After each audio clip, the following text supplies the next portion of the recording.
Hi everyone. Before we get into this audiobook, I'd really appreciate it if you could hit the subscribe button and drop a like. It helps me out a lot, as well as contributes a lot to the channel. Now, let's get into the story. I hope you enjoy. Lani attacked the pack hall's stone floor, the brush's coarse bristles grating against the abused skin of her hands. Specks of dust pirouetted in the solitary sunbeams slicing through the high window, a mocking ballet for her exhausted efforts. The heavy air, thick with the odors of pine and loam, carried the pack's sharp musk, an ever-present olfactory reminder of her lowly station. The others flowed around her, their voices a low, confident thrum of authority and belonging. None gifted her so much as a glance, save a swift, dismissive flick of their eyes, treating her as less than a bothersome gnat, invisible except when labor was needed, floors to scour, fires to stoke, messes to eradicate. Her Omega designation was an undeniable scar, branding her with a worthlessness they all recognized. A pup, barely shifted, swaggered past, deliberately sending a pail of soapy water careening toward her. It splashed across her threadbare tunic, the frigid liquid clinging to her skin. He tittered, the sound shrill and unkind, cutting through the hall's vastness. "Watch it, Omega," he drawled, adolescence still twisting his voice. "Wouldn't want to spoil those delicate paws." Lani bit back the retort, itching to escape. Conflict would only worsen her situation. It always did. Instead, she plunged the brush into the dwindling water, the chill biting into her bones. She would remedy the mess, as always expected. Later, as the moon began its stately climb, streaking the sky with silver and lavender, Lani stole away, finding solace in the ancient forest bordering their territory. The trees offered silent welcome, their leaves whispering secrets in a language only she understood. Underneath the moon's knowing gaze, she could simply exist. The air was pristine, scraped clean of the pack's stifling contempt. She leaned against the rough hide of an old oak, its limbs reaching toward the heavens in silent supplication. Eyes closed, she inhaled deeply, the scent of damp earth and evergreen needles flooding her senses. This was her haven, the sole place where a spark of peace flickered. Yet, even here, a deep longing clawed at her, a yearning for something beyond unending servitude and disdain. A desire for acceptance, for kinship, for a life where her value wasn't dictated by her birthright. A foolish fantasy, she knew. Omegas did not dare dream of such things, they merely endured. But the dream persisted, a tiny, stubborn ember, glowing in the darkness within her. A shard of memory pierced her, unwanted and sharp the lunar trials 2 years prior. She was younger then, perhaps a touch more innocent. For a fleeting moment, she had dared to hope for change. Her task had been to serve the pack warriors during the trials, offering them water and sustenance as they prepared for the demanding tests. She moved like a shadow, desperate not to attract attention, when Torin, a hulking beta with cruelty etched in his features, barred her path. He seized her arm, his fingers like vises. "Look here, everyone," he bellowed, his voice echoing across the training grounds. The pack's little Omega, offering her services. Perhaps she should offer something more. His words ignited a chorus of coarse laughter, and shame scorched Lani's face. She struggled to break free, but his grip was unyielding. He held her captive, his gaze lascivious and demeaning, as the other warriors taunted her with vulgar remarks. Nobody intervened, no one offered aid.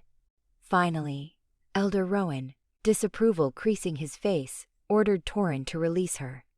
Yet, No apology followed, no acknowledgement of the injustice, only a brusque dismissal, as if she were nothing more than a pesky insect. The memory still throbbed, a painful reminder of her helplessness. But it also underscored her tenacity. She had weathered that storm, just as she had weathered countless others, and she would continue to persist, regardless. The forest seemed to thrum with a silent energy, a vibration resonating deep within her soul. It was a sensation she couldn't articulate, a feeling of something stirring, both primeval and novel. Perhaps, she pondered, gazing up at the radiant moon, even an Omega could possess a hidden strength. A strength cultivated not from brawn or aggression, but from quiet resolve and an indomitable spirit. A strength that might, someday, astonish them all. She closed her eyes once more, the sound of the packlands filling her ears, now not a menacing growl, but a promise of things to come. The lunar trials beckon. The air crackled with anticipation. Streamers in the pack colors of silver and deep forest green snapped in the crisp autumn wind, draped between towering pines that marked the perimeter of the lunar trials grounds. The clearing, usually a quiet practice space, had been transformed. Banners bearing the Alpha's crest a snarling wolf head silhouetted against a full moon flapped proudly above the makeshift arena. The scent of pine needles mingled with the earthy musk of anticipation radiating from the gathered pack members. Alphas, betas, and gammas jostled for prime viewing spots, their voices a low, excited hum. Even the pups, normally relegated to the edges, were allowed closer today, their eyes wide with wonder. Lani kept her head down, the familiar sting of shame burning her cheeks as she was prodded forward by a gruff gamma. "Move it, Omega. Don't want to miss your chance to embarrass yourself further, do we?" The words were delivered with a sneer, meant to wound, and they did. She was painfully aware of the eyes on her, the whispers that followed her like shadows. "Look at the Omega, thinking she can compete," one voice snickered. "She'll probably trip over her own feet," another added, eliciting a wave of cruel laughter. Her worn tunic felt like a brand, marking her as different, as less than. The lunar trials were meant to showcase strength, agility, and strategy qualities deemed irrelevant for an Omega, whose only purpose was to serve. She had been forced to register, a cruel joke orchestrated by Elder Rowan, a stark reminder of her place. He believed that if Lani humiliated herself enough, she would finally understand her insignificance. But as she walked, a different emotion began to simmer beneath the surface. A quiet defiance. The first trial was already underway. Two betas, their muscles bulging, wrestled for dominance on a raised platform. The crowd roared with each shift and parry, their energy contagious. Lani watched, not with admiration, but with a critical eye. She noticed the beta on the left favored his right leg, a slight limp almost unnoticeable, but there nonetheless. A weakness, an opening. Suddenly, the crowd fell silent. A hush descended as a figure emerged from the Alpha's tent. Jaxon. He moved with a grace that belied his immense power, his dark hair gleaming in the sunlight. His shoulders were broad, his jaw strong, and his eyes, the color of molten gold, surveyed the crowd with an intensity that made Lani's breath catch in her throat. He exuded authority, a natural leader born to command. Jaxon stepped into the arena, silencing the remaining whispers with a mere glance. He announced the next trial, a test of strength involving lifting a massive stone. One by one, alphas and betas attempted the feat, straining and grunting, their faces contorted with effort. Some managed to lift it a few inches before collapsing, exhausted. Others couldn't even budge it. Jaxon watched impassively, his expression unreadable. When it was his turn, he approached the stone with a quiet confidence. He gripped it firmly, his muscles coiling, and with a powerful surge, lifted the stone high above his head. The crowd erupted, a wave of cheers washing over the arena. He held it there for a long moment, a testament to his unparalleled strength, before gently lowering it back to the ground. His gaze swept across the crowd, lingering for a heartbeat on Lani. Their eyes met, and a jolt, like a lightning strike, surged through her. It was a fleeting moment, gone as quickly as it came, but it left her trembling, confused, and utterly breathless. The world seemed to fade away as she felt an invisible cord connecting them. A fateful gaze. The lunar dust chilled Lani's bare feet as she entered the arena, met by a jeering wave from the pack. Elder Rowan, his expression a frozen sneer, indicated the challenge. A treacherous, scarred rock face that would tax even the most powerful alpha. For Lani, it bordered on the insurmountable.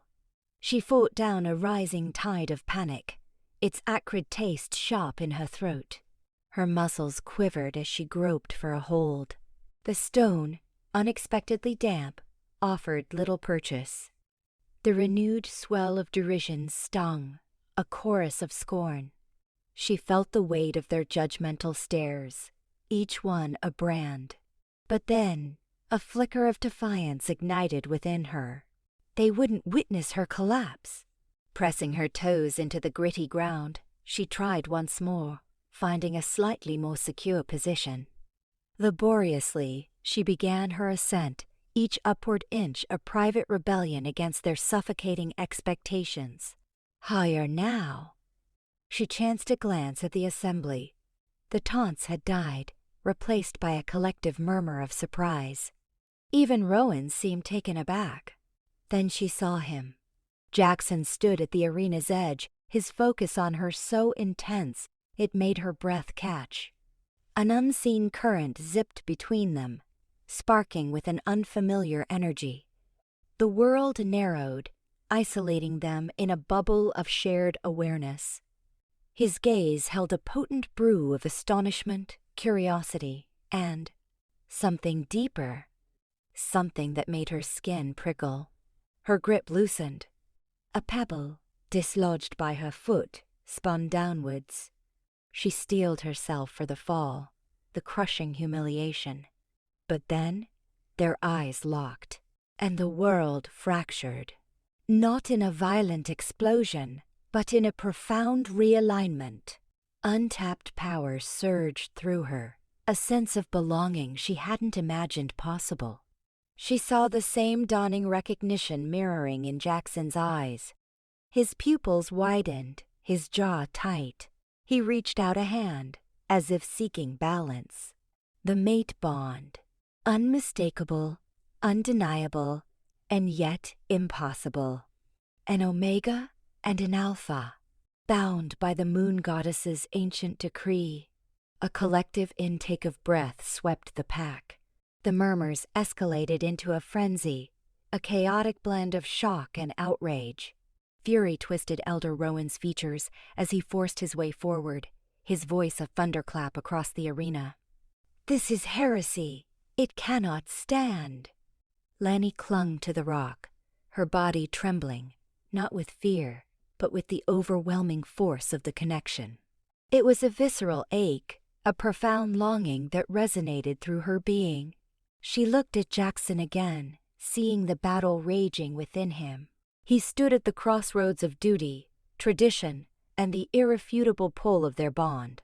He opened his mouth, but words failed him. His silence was deafening. The crowd pressed closer, a tide of hostile faces. The air grew thick with animosity and prejudice, threatening to drown her. But in the swirling chaos, Lani clung to the memory of Jaxon's gaze, the initial spark of acknowledgement that had passed between them. A fragile hope, a slender thread in a tempest of hate. It was all she had. It had to be enough. Doubt casts a shadow. A palpable tension gripped the Alpha Council chamber, the air thick with barely suppressed fury. Torchlight danced on the ancient stones, mirroring the disquiet twisting Jaxon's insides. He stood before them, a solitary sentinel against a tidal wave of disapproval, his jaw a rigid line. The combined outrage, disbelief, and a prickle of fear from the council members coalesced into an almost tangible miasma, suffocating him with the weight of generations of entrenched bias. Every face present, each a carefully chosen representative from the Blackwood Pack's most dominant families, wore a mask of stern judgment, their gazes sharp lances aimed at him. An Omega? Elder Theron's voice, a dry rasp that scraped against the silence, finally broke the spell. Surely, there is an error. The goddess would never. He stopped, as if unable to articulate such sacrilege. His usually shrewd eyes were now clouded with a mixture of perplexity and something bordering on revulsion. From across the semicircle, Elder Morel, renowned for her cold practicality, sliced through the air with words like frozen daggers. Jaxon, this defies precedent. An Omega cannot be a true mate to an Alpha, least of all you asterisk. The pack's stability its very core. Her pronouncement hung in the atmosphere, heavy with unspoken implications for the future. It was Elder Rowan, however, his features contorted with thinly veiled rage, who unleashed the full fury. This is an outrage, a corruption of the natural order. You witnessed her stumble during the trials. Jaxon, she's feeble, unworthy. This asterisk bond asterisk. It's nothing but a cruel illusion, a phantom connection born of desperation. Sever it. You must sever it immediately. Rowan's fist slammed onto the venerable oak table with such force that the flames bucked and swayed, casting monstrous shadows that seemed to echo his condemnation. The force of his statement crashed against Jaxon like a physical blow, the legacy of his ancestors bearing down upon him. Jaxon finally responded, his voice a deep timbre that barely masked the conflict within. I felt the bond, Rowan. It was undeniable.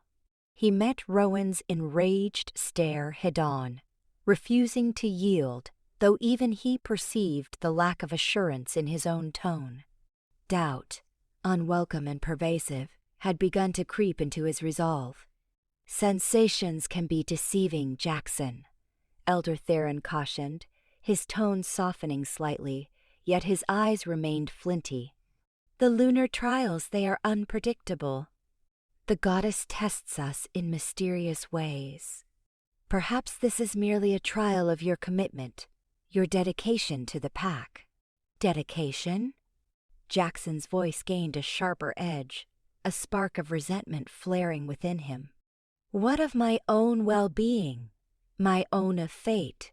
He despised the tremor in his voice, how the word fate felt artificial and absurd. How could he explain the magnetism, the undeniable pull he felt towards Lani, when he himself struggled to comprehend its origin?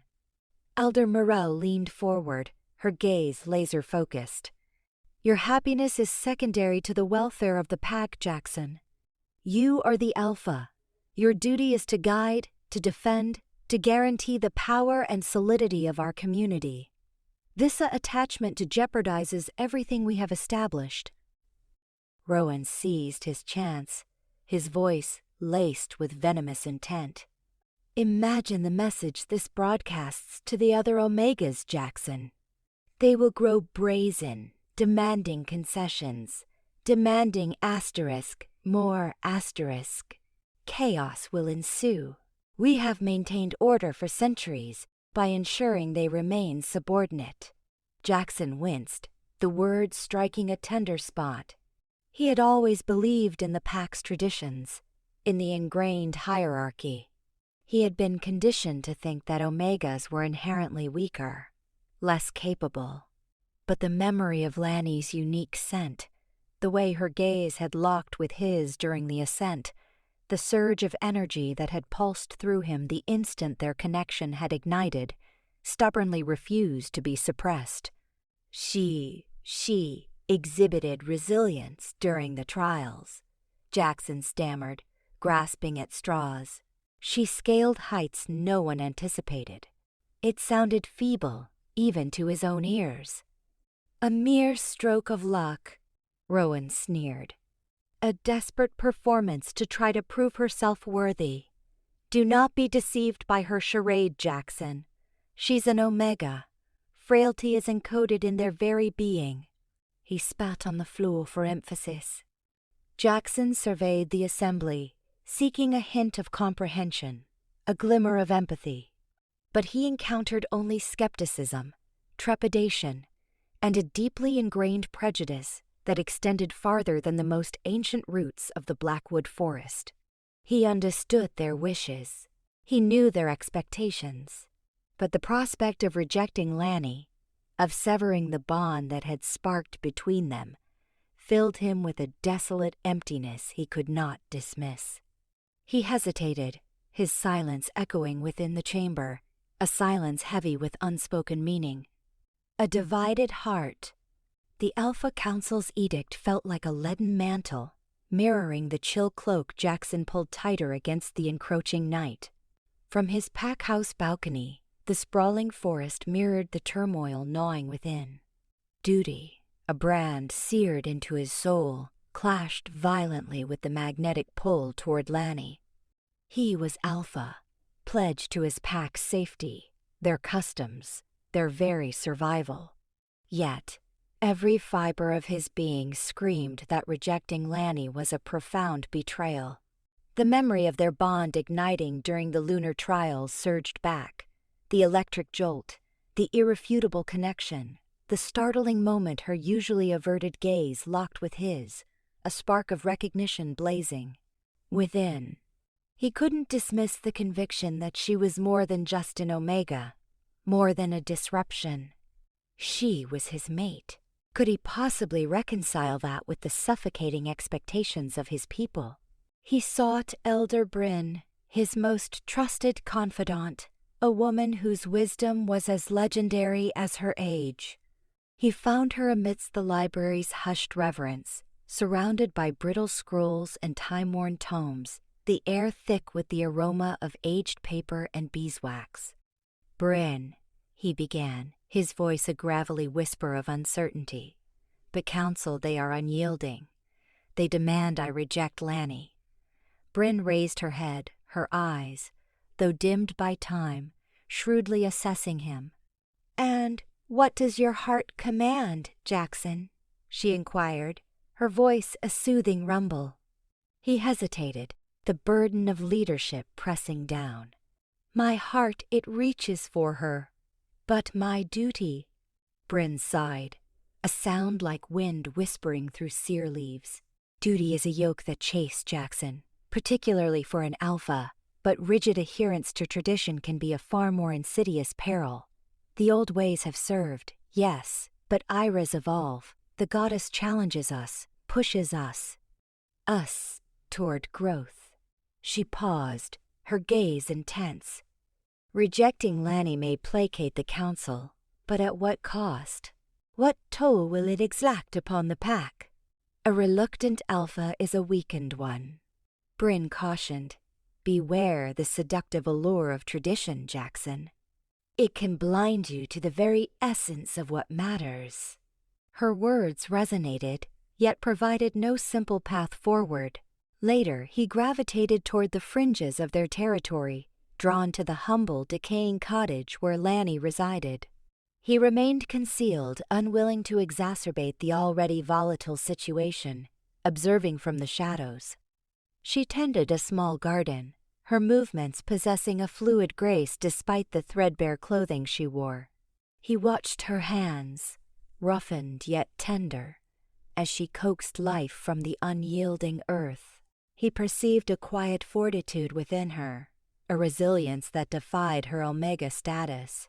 He noted the way the other pack members treated her, The cutting remarks, the callous shoves, the commonplace cruelty.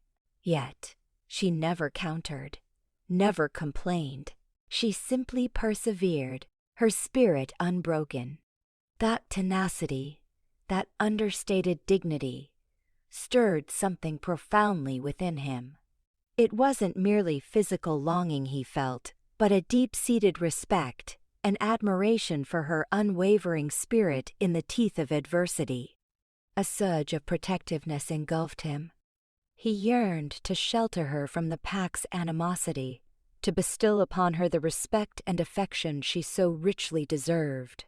The Alpha Council perceived her as a menace, a disruption to their meticulously maintained world. But Jaxon was beginning to see her as something far more significant, a catalyst, an agent of change, and perhaps the key to unlocking a more robust, more empathetic future for his pack. He faced a momentous choice, a choice that would define not only his existence, but the destiny of his people. And the weight of that decision pressed upon him, an inescapable burden. His heart, a battlefield, was rent between obligation and desire, custom and truth. Visions of the moon. The clearing air, usually a balm with its blend of pine and rain-soaked earth, felt oppressive today.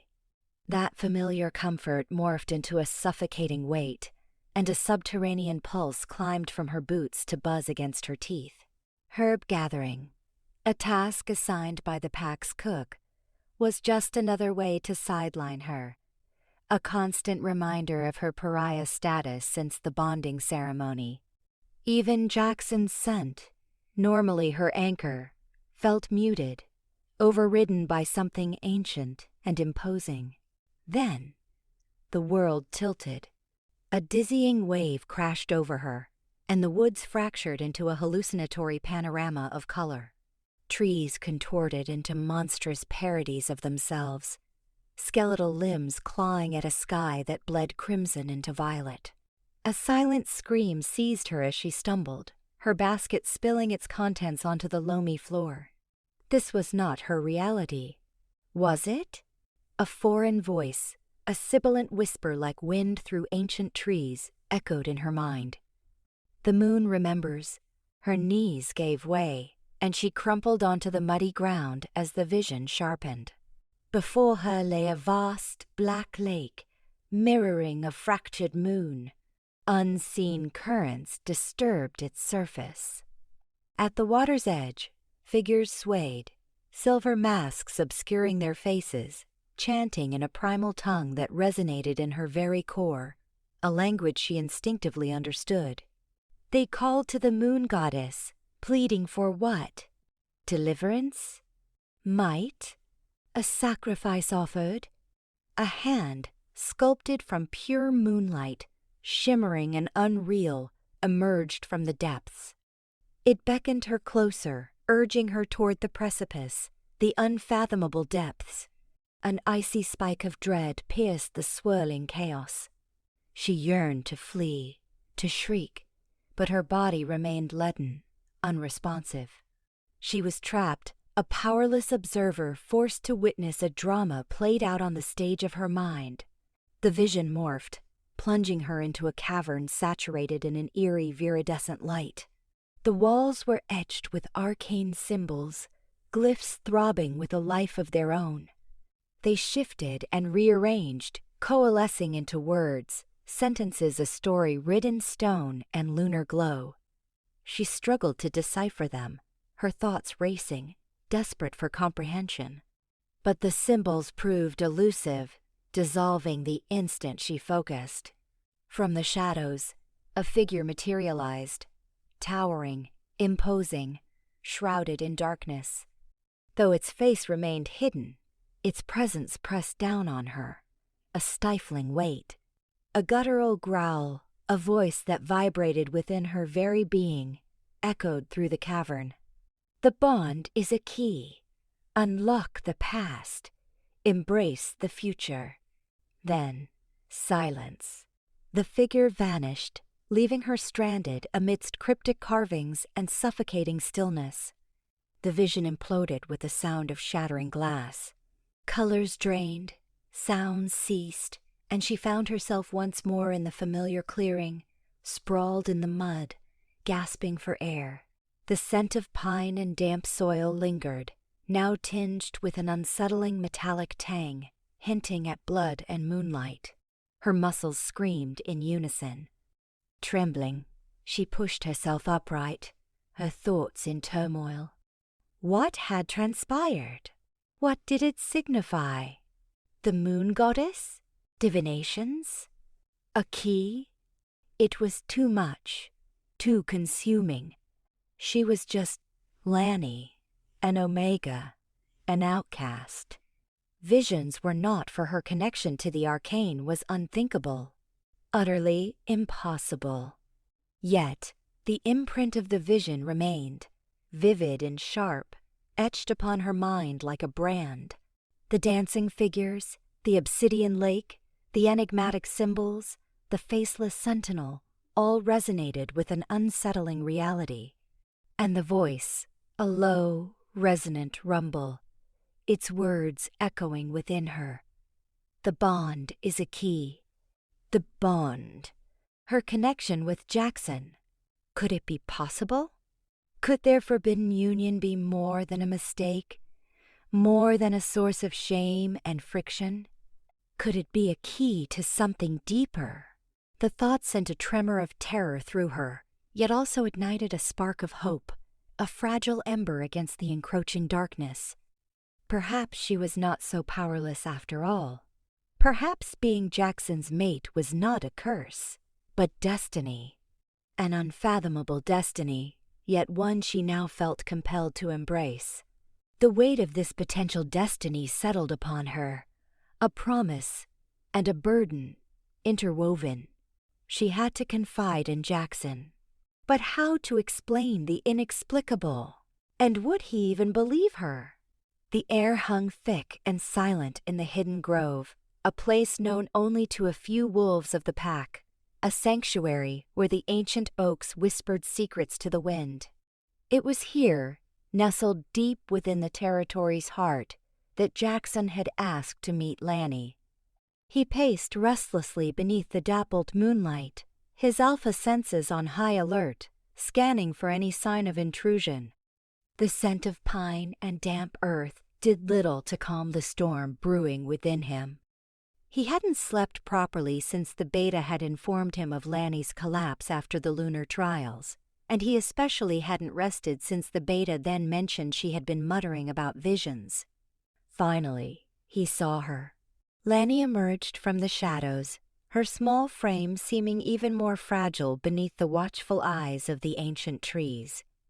She hesitated at the edge of the clearing, her gaze darting nervously around before locking with his.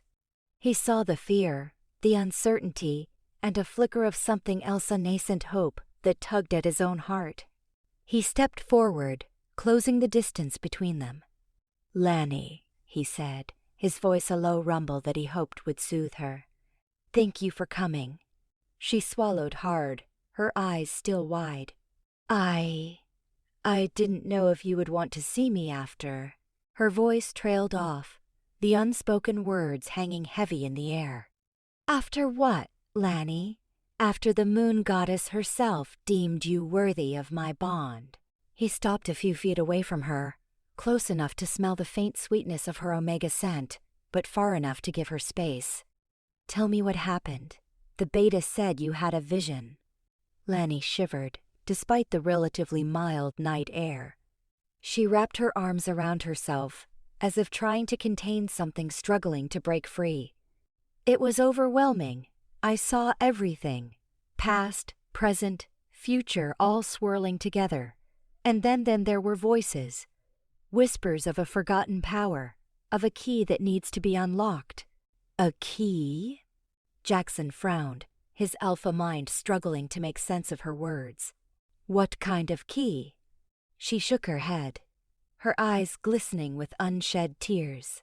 "I don't know. It was all so fragmented, so confusing. But I felt it, Jaxon. This power, this destiny. It's tied to our bond. The voices said we are the key. Jaxon's heart pounded in his chest. This was bigger than he could have ever imagined. He had known, instinctively, that his bond with Lani was something special, something that defied the pack's rigid hierarchy.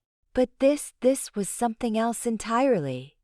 He stepped closer, reaching out to gently cup her face in his hands. Her skin was cool to the touch, and he could feel the tremor that ran through her body. "Lani, look at me," he said softly, willing her to meet his gaze. "Don't be afraid. Whatever this is, whatever destiny awaits us, we'll face it together. I promise you, I won't let anything happen to you." His words seemed to steady her. She met his eyes, her own searching his for any sign of doubt or deceit. What she found there must have reassured her, because she visibly relaxed, just a fraction. "But the pack, they already hate me. They think I'm a disgrace. What will they do when they find out about this power?" Jaxon's jaw tightened. He knew the prejudice that Lani faced, the constant scorn and mistreatment she endured simply because of her Omega status. He had witnessed it himself, and it fueled the fire of protectiveness that burned within him. "They won't touch you," he vowed, his voice hardening with resolve. "I won't let them. I am your Alpha, Lani. And you are my mate. Anyone who tries to harm you will have to answer to me." He pulled her closer, wrapping his arms around her and drawing her into a tight embrace. He felt her tremble against him, but this time it felt different. This time it felt like a release. She clung to him, burying her face in his chest, and he knew that in that moment they were no longer just Alpha and Omega. They were two souls bound together by fate, facing an uncertain future with nothing but each other to rely on. "Tell me everything you saw," he whispered, his breath warm against her ear. "Every detail, no matter how small. We'll figure this out, Lani, together." He held her close, letting the silence of the grove envelop them as she began to recount the fragmented images and whispers from her vision. The moon cast long shadows, painting the forest in shades of silver and black, as Jaxon listened intently, his resolve hardening with each word. He knew that their journey would be fraught with danger, that they would face opposition from all sides. But he also knew that he would do whatever it took to protect Lani, to help her understand her powers, and to unravel the mystery of their bond. For he was no longer just an Alpha bound by duty. He was a mate, bound by love, and he would defy the world itself to keep her safe. Whispers turned to plots. The air around the pack lands thrummed with unease, a palpable tension that resonated deep within the earth. Lani's name, once a hushed curse, now danced on every tongue, the discordant melody of disbelief and fury. The lunar trials had served as the igniter, setting ablaze long-smoldering prejudices. Alpha Jaxon's blatant favor, the possessive way his gaze tracked the Omega, had not gone unnoticed. Like virulent vines, rumors coiled and distorted, each retelling further from the truth. A few amongst the younger generation dared to glimpse a brighter future, a potential dismantling of the ironclad hierarchy that had always defined them. They spoke of destiny and the moon goddess, their voices tentative whispers of burgeoning hope. The others, shackled by ingrained customs and ancient dread, envisioned only anarchy and shame. Taya felt the gossip like a swarm of biting insects, each barbed word stinging her pride. The rumors struck her as physical blows, leaving her gasping for breath. Her entire life had been dedicated to becoming Jaxon's Luna, perfecting her skills, cultivating her strength, and charming his counsel. She believed she had earned her place. The notion that an Omega, a creature deemed inconsequential, could pilfer her birthright was an affront beyond bearing. A searing rage consumed her, threatening to incinerate reason. She found Jaxon in the training yard, enveloped by the heady musk of his exertion and raw power. He was engaged in a heated spar with his beta, his movements a symphony of lethal grace. She bided her time until they broke apart, chests heaving, before advancing, her voice a brittle thing. "Jaxon, we need to talk." He pivoted, his expression an impenetrable mask. "Taya, what is it?" "What is it?" she repeated, her voice gaining an accusatory edge. "Everyone is buzzing about you and her, about Lani." His jaw hardened. "It's no one's affair but mine." "No one's affair?" Taya spat, incredulous. "It concerns everyone. It concerns us. I've poured my life into this pack, into you. I have repeatedly proven my devotion. And now you're prepared to discard it all for an Omega?" "This has nothing to do with merit, Taya," Jaxon countered, his voice a low rumble. "You haven't the faintest idea what exists between Lani and me." "Oh, I believe I do," she retorted, venom dripping from her tone. "She's manipulated you in some way. She's vulnerable, Jaxon. She's a burden. She will only bring disgrace and destruction upon us." His eyes glinted with a dangerous light. "Don't you ever speak of her in that manner." "Why not?" Taya pressed, closing the distance between them. "Are you so blinded by desire that you are incapable of recognizing what she is? An Omega, meant to be used and cast aside, not cherished and defended." "Leave, Taya," Jaxon warned, his voice laced with a bestial growl. "Before I lose control." Taya glared, her face burning with a mixture of fury and humiliation. "You will rue this, Jaxon," she hissed, each word a venomous barb. "You will rue, choosing her over me, over your pack, over your responsibilities." She whirled and stormed away, her anger a tangible force that ruffled the very air.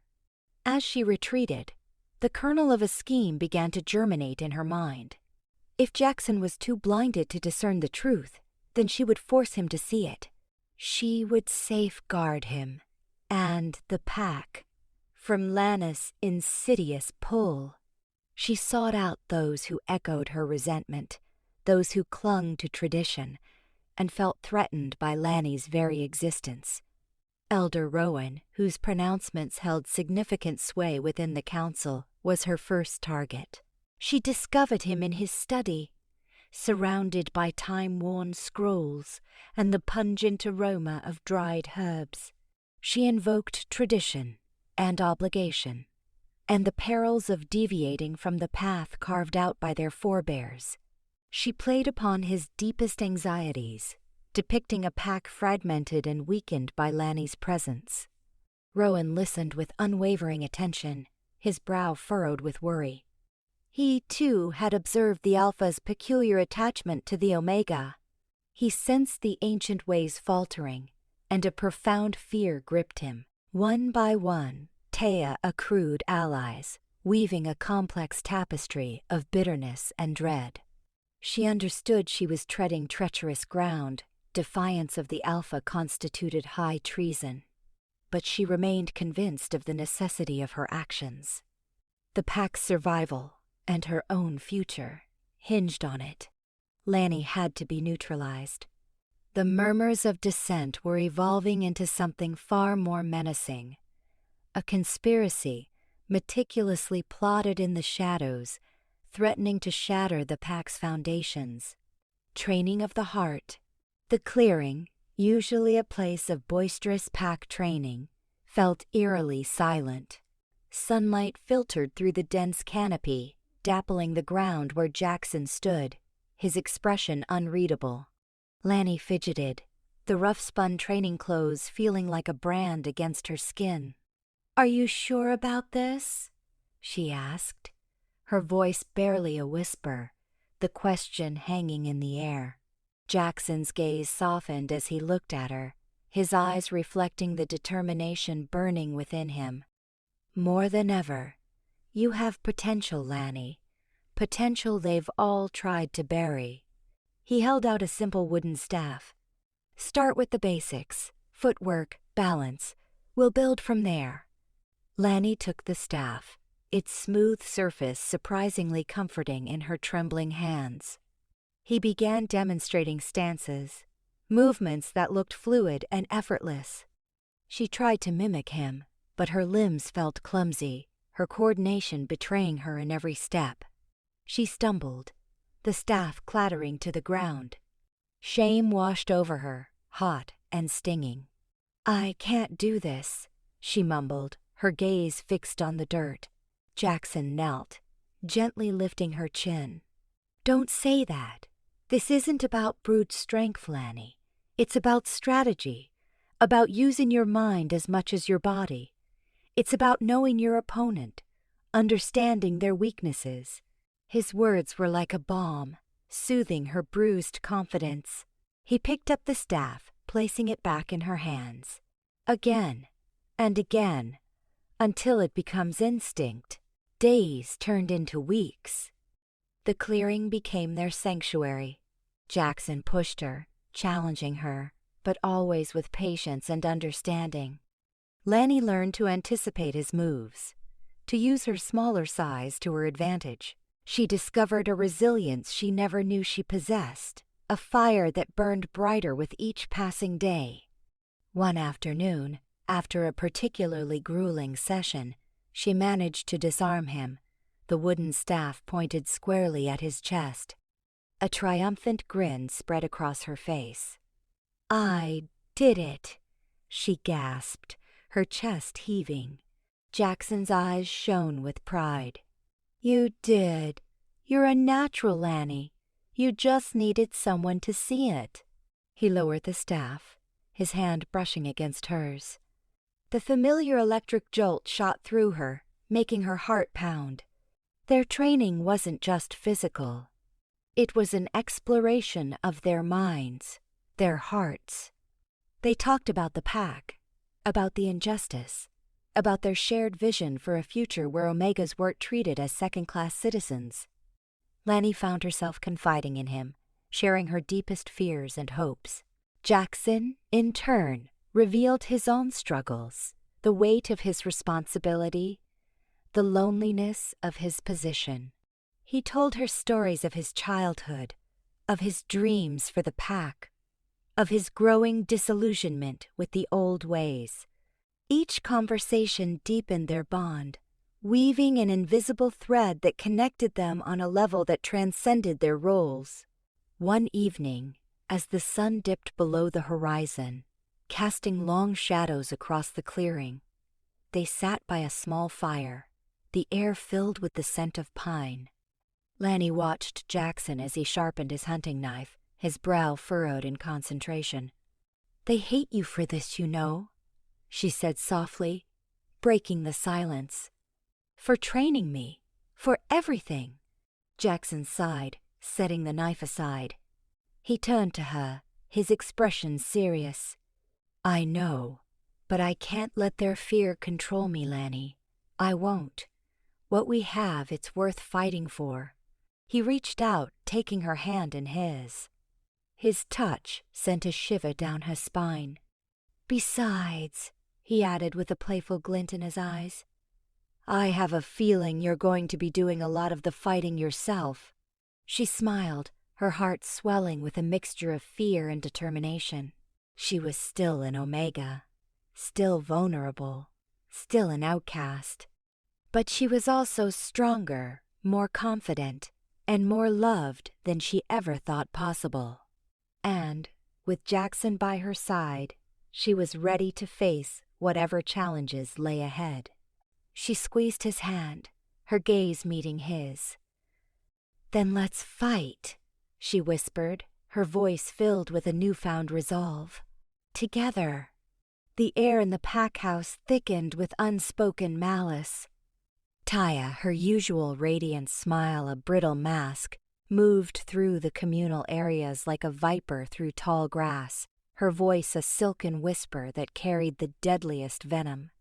"Did you see how Jaxon looked at her during training?" She'd murmur to a group of young Omegas, ostensibly braiding each other's hair, like she was something special. An Omega. Special. The last word dripped with disdain, carefully calibrated to plant a seed of doubt, of resentment. Later, she'd find a cluster of beta females polishing weapons, their faces grim. "He's spending so much time with her," Taya would sigh, her tone laced with concern. "It's neglecting his duties, his responsibility to the pack. An alpha needs to be strong, focused, not distracted by trivialities." She left the sentence unfinished, letting their imaginations fill the void with images of Lani as a frivolous distraction, a threat to their pack's stability. The metallic tang of fear and anger sharpened the air. Lani felt the shift like a sudden drop in temperature. The friendly nods she used to receive were replaced by averted gazes, the comfortable silences now charged with a palpable tension.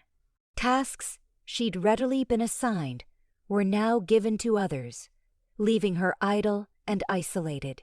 Even the younger pups who had once trailed after her, eager for stories and games, now shied away, their eyes wide with a fear she couldn't understand. One evening, while fetching water from the well, she overheard snippets of conversation coming from the nearby laundry shed.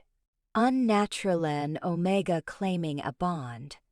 It was Ilara, a seasoned warrior known for her loyalty to the pack's traditions. Lana's heart clenched. Ilara, who had always been kind, was now whispering against her. Taya's influence was spreading like a poison ivy, choking the life out of the pack's unity. Days turned into a gauntlet of subtle cruelties. Meals were accidentally spilled on her, training partners became inexplicably rough, and her few remaining belongings were inexplicably misplaced. The pack house, once a place of relative safety, now felt like a cage lined with thorns. Jaxon, absorbed in his own internal turmoil and determined to prove Lani's worth through her combat skills, seemed oblivious to the subtle torment.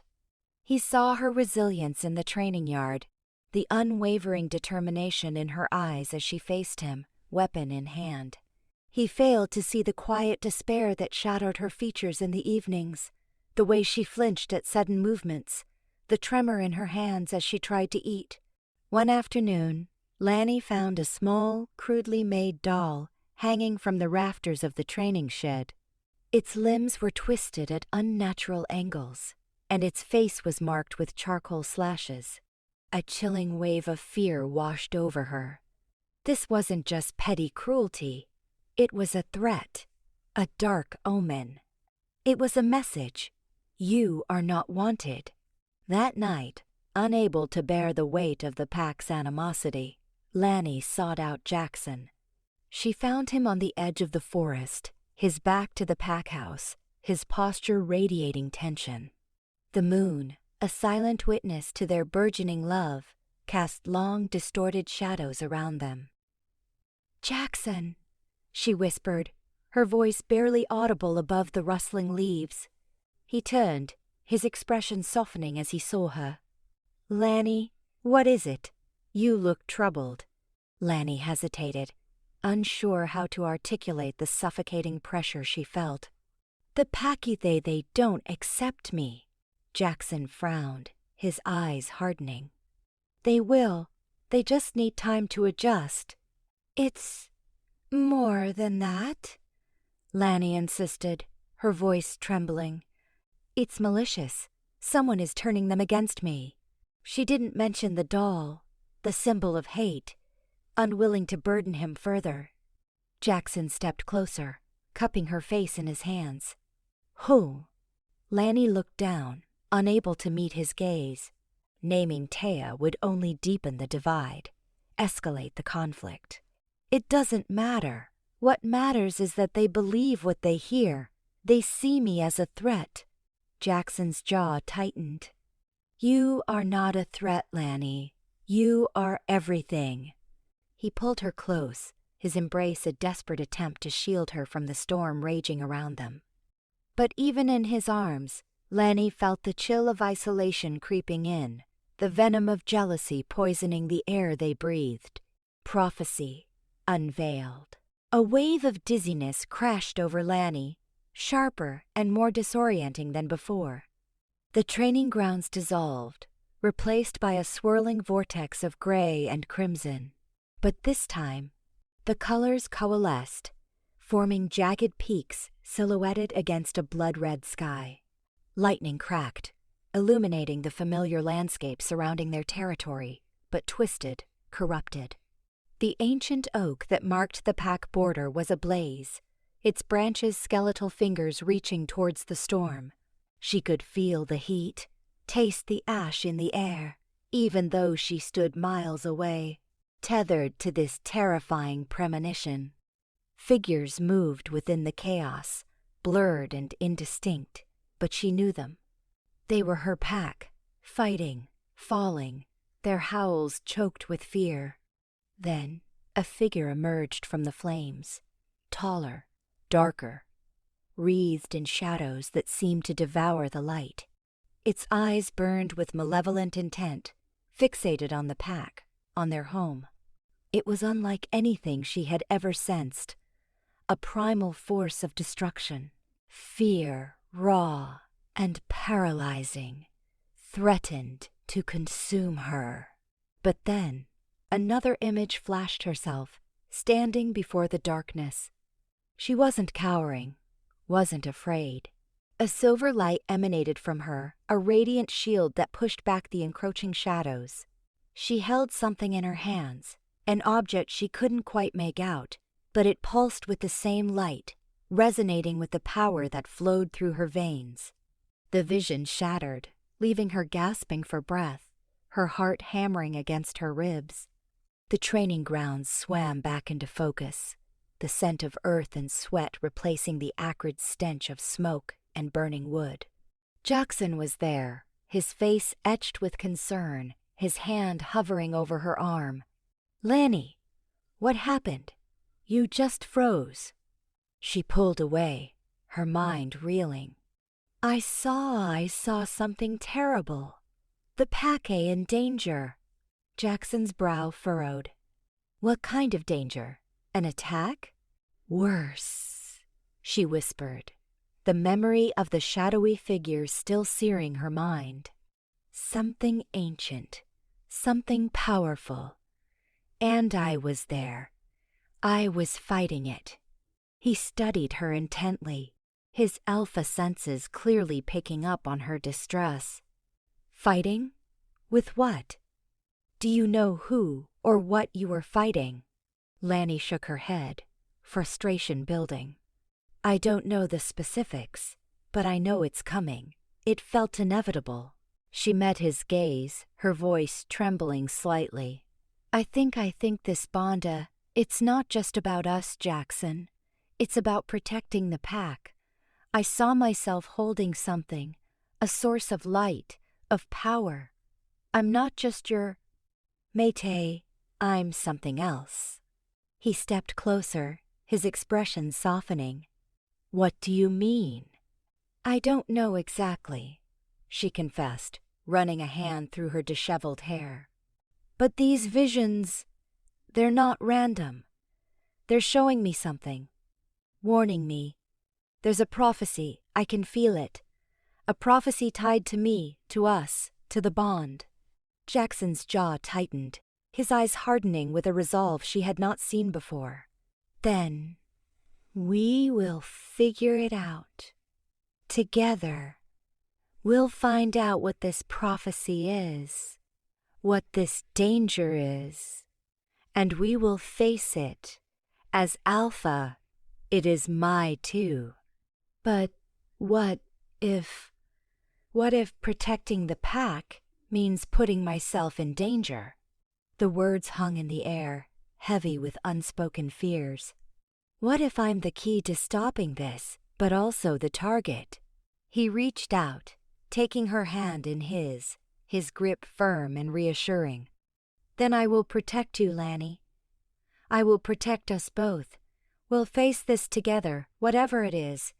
You are not alone. His words offered a flicker of comfort, but the weight of the vision, of the looming prophecy, pressed down on her. She was an Omega, an outcast, someone deemed insignificant. Yet she was now faced with the daunting task of saving the pack. The realization settled upon her. The bond was more than just a connection.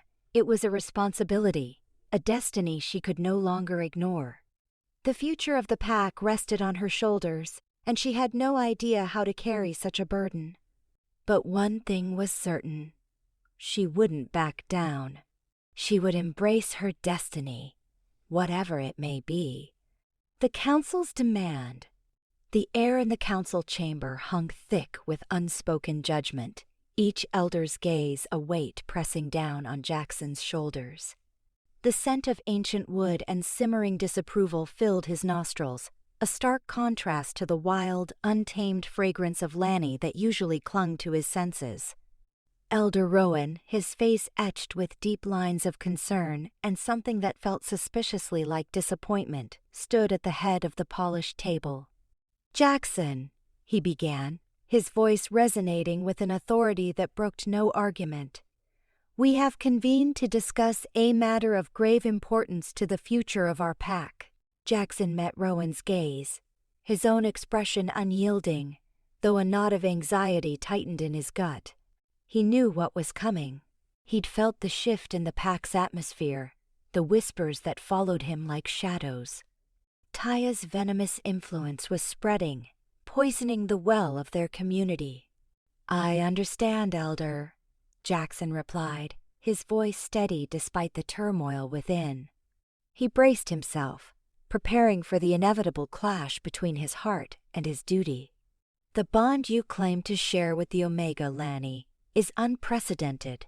Another elder, a wiry woman named Ilara, spoke, her voice sharp and disapproving. "It violates every tenet of our tradition, every expectation placed upon an alpha."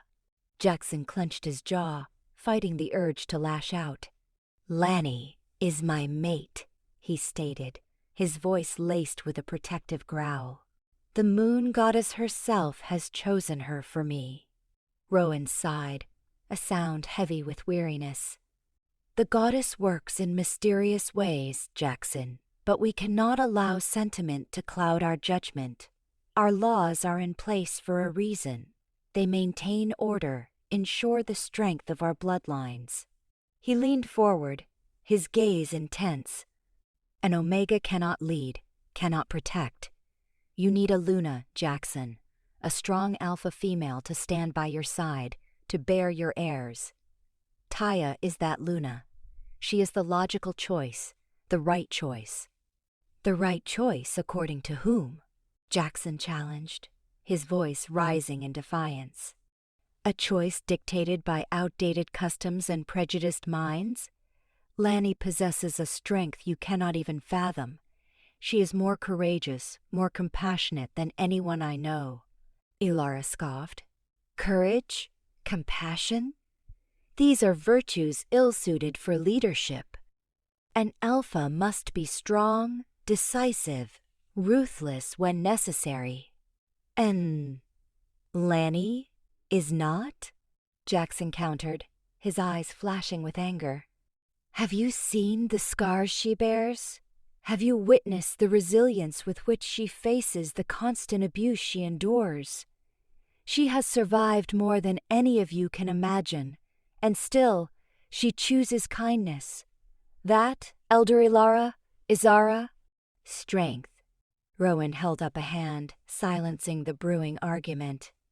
"Jaxon, we understand your affection for this Omega, but you must consider the consequences. Your refusal to reject her is causing division within the pack. Whispers of rebellion are growing louder. Taya's family is influential, and their displeasure is palpable. He paused, his gaze locking with Jaxon's. The council has reached a decision. You must choose, Jaxon. Choose between Lani and your position as Alpha. The words hung in the air, heavy and suffocating. Jaxon felt as though he'd been punched in the gut, the air knocked from his lungs. Choose? How could he possibly choose? Lani was his heart, his soul, the very reason he breathed. But the his pack, was his responsibility, his legacy. He had sworn to protect them, to guide them, to ensure their survival. You cannot ask this of me, he whispered, his voice raw with anguish. We must, Rowan replied, his voice firm but laced with regret. The stability of the pack is paramount. You have until the next full moon to make your decision. Choose wisely, Jaxon. The fate of our people rests upon your shoulders. Jaxon stared at the assembled council, their faces grim and unwavering. He saw no compassion, no understanding, only the cold, unyielding weight of tradition. He turned and strode from the chamber, the heavy wooden doors closing behind him with a resounding thud. The scent of disapproval lingered in the air, a suffocating reminder of the impossible choice he faced. The weight of the pack, the pressure of tradition, and the fiery pull of his bond with Lani threatened to tear him apart. He had to find a way, somehow, to reconcile his duty with his heart, before everything he held dear was lost forever. A treacherous deception. Lani's heart still ached from the council's pronouncement, the weight of Jaxon's impossible choice pressing down on her. She needed someone, anyone, to confide in. Ilara, a beta female known for her quiet kindness, seemed like a safe harbor. She found Ilara tending the pack's herb garden, her brow furrowed in concentration as she snipped lavender sprigs. Ilara, Lani began, her voice barely a whisper. Can I talk to you? It's important. Ilara looked up, her gray eyes softening with concern. Of course, Lani. What troubles you? Lani hesitated, glancing around to ensure they were alone. It's about Jaxon and the council and everything. I don't know what to do. They want him to reject me, to choose Taya. Ilara's expression remained gentle, encouraging Lani to continue. He has until the next full moon. Lani choked out, tears welling in her eyes. He has to decide. Ilara reached out, taking Lani's hand in hers.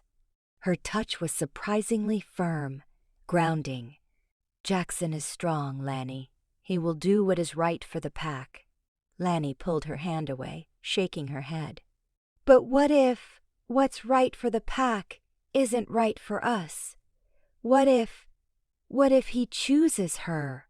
The thought was a physical blow, stealing her breath. Ilara sighed, her gaze drifting to the distant forest. Sometimes, Lani, the greatest love requires the greatest sacrifice. Perhaps she paused, choosing her words carefully. Perhaps there is a way to influence the council, to show them the strength of your bond with Jaxon. Hope flickered in Lani's chest. How? Is there something I can do? Ilara leaned closer, her voice dropping to a conspiratorial whisper. There are certain herbs, known only to a few, but can heighten emotions, reveal hidden truths. If administered subtly during the council meeting, they could sway their decision. Lani's heart pounded. It felt risky, dangerous, but the thought of losing Jaxon was unbearable. Where can I find these herbs? Ilara smiled, a strange, almost unsettling expression flickering across her face. I know a place, an old grove, deep in the western woods. It's dangerous, but the herbs grow there in abundance. Meet me tonight, after the moon rises. We'll go together. Lani nodded, her anxiety warring with a desperate sense of hope. "Thank you, Ilara. Thank you." As darkness descended, Lani slipped out of her small dwelling, the cool night air raising goosebumps on her skin. The meeting spot, a gnarled oak tree at the edge of the woods, was shrouded in shadows. Ilara was already there, her figure barely visible in the moonlight. "Are you ready?" Ilara asked, her voice low. Lani swallowed, trying to suppress her fear. "Yes, let's go." They ventured into the forest, the trees growing denser, the shadows deeper. The air grew heavy, the silence broken only by the rustling of leaves. After what felt like hours, Ilara stopped in a small clearing. "This is it," she said, pointing to a patch of luminous blue flowers. "The heartsease. Be careful, they are potent." Lani knelt, reaching for the flowers, when suddenly a net dropped from the trees, ensnaring her. She cried out, struggling against the thick ropes. Figures emerged from the shadows, their faces obscured by masks. They were not pack members. These were rogues, their scent sharp and unfamiliar. Ilara stepped forward, her face illuminated by the moonlight. The gentle kindness was gone, replaced by a cold, calculating gleam. "You shouldn't have trusted so easily, Omega," she hissed. "My allegiance is to the Northwood Pack. They believe your connection to Jaxon is a threat, a weapon, and they intend to use you." Lani stared at Ilara, her heart shattering. Betrayal, sharp and bitter, flooded her senses. "Why?" she whispered, her voice trembling. Ilara shrugged. "The Northwood Alpha believes he deserves the moon goddess's favor. He believes he can steal the power she bestowed on you. And I." She paused, a cruel smile spreading across her lips. "Will be richly rewarded for delivering you." The rogues tightened the net, dragging Lani towards the edge of the clearing. Terror seized her, the weight of her capture crushing her spirit. As she was pulled away, she looked back at Ilara, her eyes filled with a desperate plea. But Ilara only watched, her expression devoid of emotion. Lani knew, with chilling certainty, that she had walked willingly into a treacherous deception, and now she would pay the price. The darkness swallowed her whole. Against all odds, a deathly quiet descended on the council chamber, punctuated only by the frantic drumming in Jaxon's chest. His gaze locked on Ilara, the cloying perfume of Northwood clinging to her like grave clothes, Lani's innocent smile forever etched in his memory. You delivered her to them." The words scraped his throat, a raw whisper lost in the ringing silence. Ilara merely smiled, a viper's gleam in her eyes. "She was a blight, Jaxon, sapping the vitality of this pack. Northwood prizes strength, heritage, qualities your little Omega could never possess." A glacial rage seized him, absolute and unyielding. He surged forward, only to be met by Rowan, his expression a mask of grim satisfaction, who erected a palpable wall of power. "Enough, Jaxon. Your infatuation has clouded your judgment. Lani poses a danger, an instability. Northwood will administer the appropriate remedy." Jaxon's snarl ripped from his throat, his wolf straining at the leash, desperate for release. "Remedy? They'll execute her. And you, Rowan, will stand idly by. You dare call this tradition? It's cold-blooded murder." He swung his glare across the assembled council, his voice a defiant challenge. "I am disgusted by all of you. You cower behind your antiquated rules, your terror of the unfamiliar, while innocent blood paints your hands. I refuse to sanction this." I am Alpha, and I will not forsake my mate. Bedlam erupted within the chamber. Accusations flew like poisoned darts, threats reverberated, yet Jaxon remained unyielding, his resolve unwavering. I am retrieving her. Any who dare obstruct me will answer to my wrath, and the moon goddess herself. He turned his back on the stunned assembly, their collective disapproval a feather's weight against the anvil of his determination. He had to reach Lani. Outside, the pack stirred, sensing the upheaval, the approaching tempest. He found Gareth and Mara, their faces mirroring a blend of anxiety and staunch resolve. Word is Northwood has her, Gareth stated, his voice strained with apprehension. Rowan authorized the exchange. I know, Jaxon affirmed, his tone edged with steel. We leave at first light. I require every loyal warrior, every tracker who can distinguish the Northwood taint. We are bringing Lani home. Mara stepped forward, her eyes sparking with defiance. The council will oppose this. They will deem it an act of war. Then let them, Jaxon retorted. Lani eclipses their pathetic power struggles. She is my mate, my heart, my sacred charge. And I will dismantle Northwood brick by brick, if that is the price of her freedom. The hours leading to dawn were a feverish blur of activity. Jaxon moved with relentless focus, deaf to the murmurs, the reservations, the dread that threatened to consume him. He rallied his most devoted soldiers, those who had witnessed the transformation Lani had wrought, those who championed a vision beyond blind obedience. He pored over maps, devised plans, his thoughts a maelstrom of possibilities and potential pitfalls. He harbored no illusions regarding the challenge ahead. Northwood was a fearsome collective, merciless and wily. However, they had fatally underestimated the unbreakable nature of a true bond, the unwavering dedication of a mate, and the raw, untamed power of an alpha driven past his breaking point.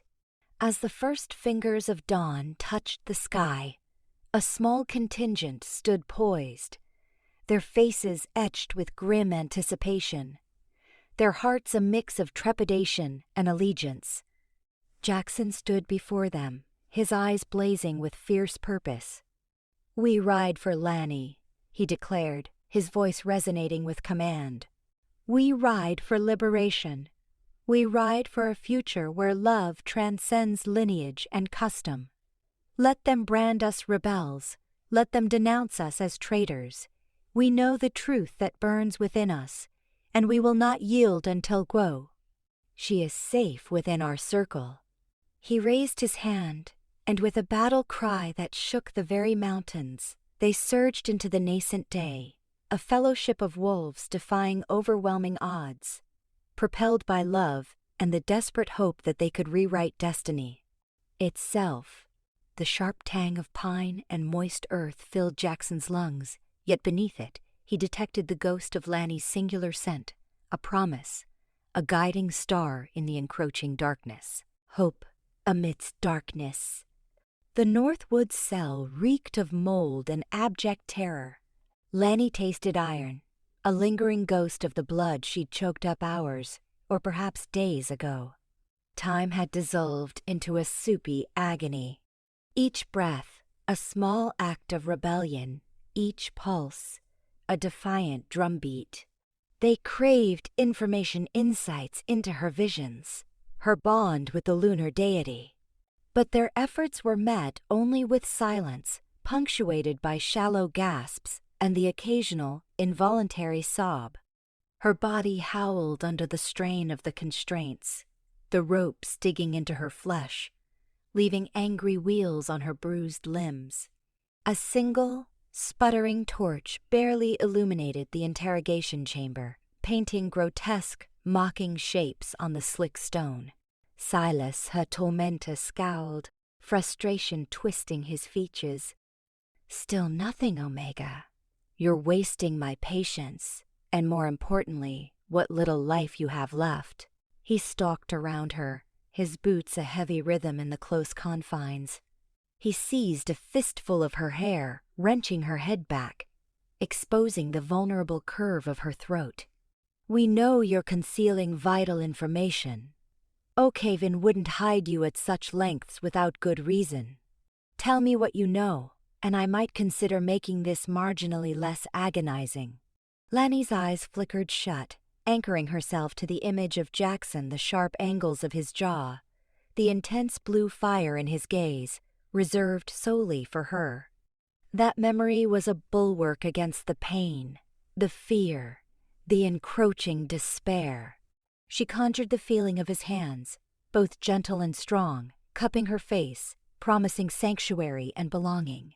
I have nothing to tell you, she croaked, her voice a ravaged whisper. Silas's laugh was a dry, unpleasant rasp. Such predictable creatures, Omegas, always grasping at straws of hope, even in the face of oblivion. He released her, letting her head slump. A snap of his fingers brought forth a Northwood warrior bearing a basin of ice water. Perhaps a little chill will loosen those lips. The frigid water crashed over her, a brutal assault that stole her voice and sent icy shards through her already weakened form. Each gasp was a laborious effort, each tremor a fresh wave of torment. Yet, within the physical ordeal, a spark ignited. A subtle hum, a tingling in her extremities, a warmth blossoming in her veins. The power, the link to the moon goddess, was stirring within. A dormant force roused by desperation. They sought to plunder her mind, to wrest away her secrets, but she wouldn't permit it. Summoning every last vestige of will, she erected a shield, a wall of raw energy, safeguarding her thoughts, her recollections, her visions. It was a careful dance, a delicate give and take, resisting without betraying her burgeoning power. She imagined ancient, unyielding roots, anchoring her deep within the earth, drawing strength from its core. The agony persisted, but muted, filtered through a distant haze. Then, a vision slammed into her, not the gentle current she was accustomed to, but a jarring, urgent premonition. She glimpsed Jaxon, his face a mask of grim purpose, leaving a warband through the thick woods. Their eyes blazed with resolve, their snarls a promise of retribution. The vision was fleeting, yet potent. Hope surged through her, a coal glowing in the void. He was coming for her. The image of Jaxon, his unwavering dedication, fueled her resolve. It granted her the fortitude to endure, to withstand the pain, to defy her captors. Silas, sensing the shift in her demeanor, loomed closer, his eyes narrowed to slits. "What is it? What are you thinking?" He reached out, attempting to penetrate her thoughts, but encountered an invisible barrier, a wall that repelled him. He recoiled, surprise flashing across his face. "What? What did you do?" Lani remained mute, her gaze locked on his, a ghost of a smile gracing her lips. Her mind was a fortress, fortified by the moon goddess and the promise of Jaxon's arrival. He wouldn't find her broken. He would find her resolute. The cell's oppressive gloom seemed to recede, supplanted by a fragile glimmer of hope. A tenuous light, but enough to steer her through the tempest. Jaxon was coming, and with him, the promise of dawn.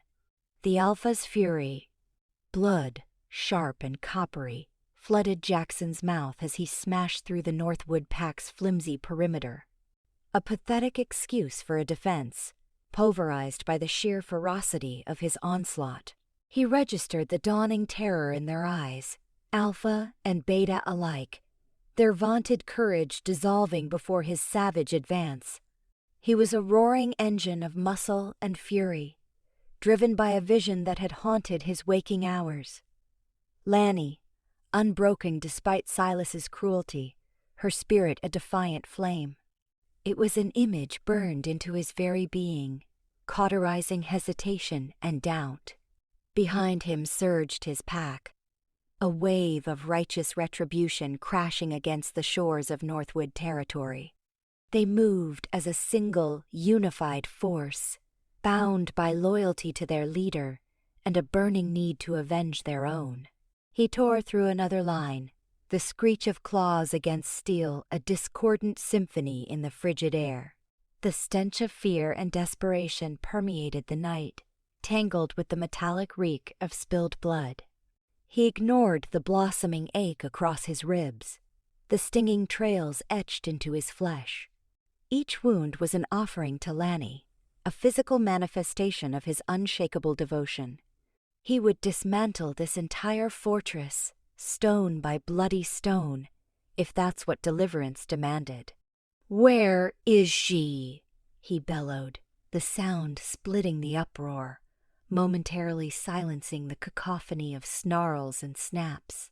A Northwood beta, quivering like a leaf, gestured weakly towards the heart of the compound. "Silas. He's got her in the dungeons." The word dungeon was a spark to dry tinder. Another surge of power coursed through him, transforming him further. Muscles coiled and flexed as his lupine form took complete control. He became a living battering ram, leaving a wake of shattered bodies. He could sense Silas's presence, a miasma of arrogance and malice that hung thick in the air. He was close, so close he could almost taste it. He exploded into the central courtyard, a wide expanse illuminated by the dance of torchlight. The air thrummed with tension, the remaining Northwood warriors forming a last-ditch bulwark. But their ranks were thinning, their will broken. They sensed the inevitable. They knew they couldn't hold him back. Then, from the encroaching shadows, Silas materialized, a cruel smirk playing on his lips. Two immense alphas stood as his guard, their eyes glowing with fanatical devotion. "Jaxon," Silas purred, the word laced with contempt. "So eager to martyr yourself for an Omega? How predictable." A growl ripped from Jackson's throat, a low, resonant rumble that shook his frame. "Release her, Silas. This doesn't have to escalate." A hollow proposition, he knew. An empty offering in the face of Silas's twisted ambitions. But he had to attempt it. He had to offer him a chance to avert the coming carnage.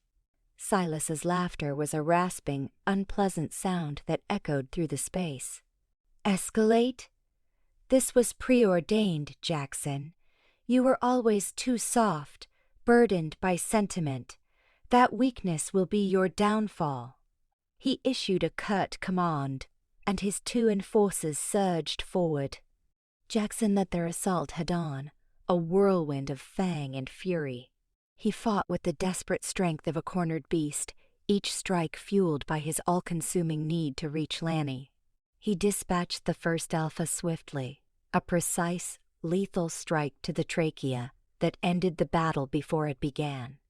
The second proved a more formidable adversary, a seasoned fighter driven by unwavering loyalty. They exchanged brutal blows, each impact resonating with bone-shattering force. Jaxon felt fatigue creeping in, the cumulative effect of his earlier wounds taking its toll. But surrender was not an option. He couldn't yield. Lani's survival depended on him.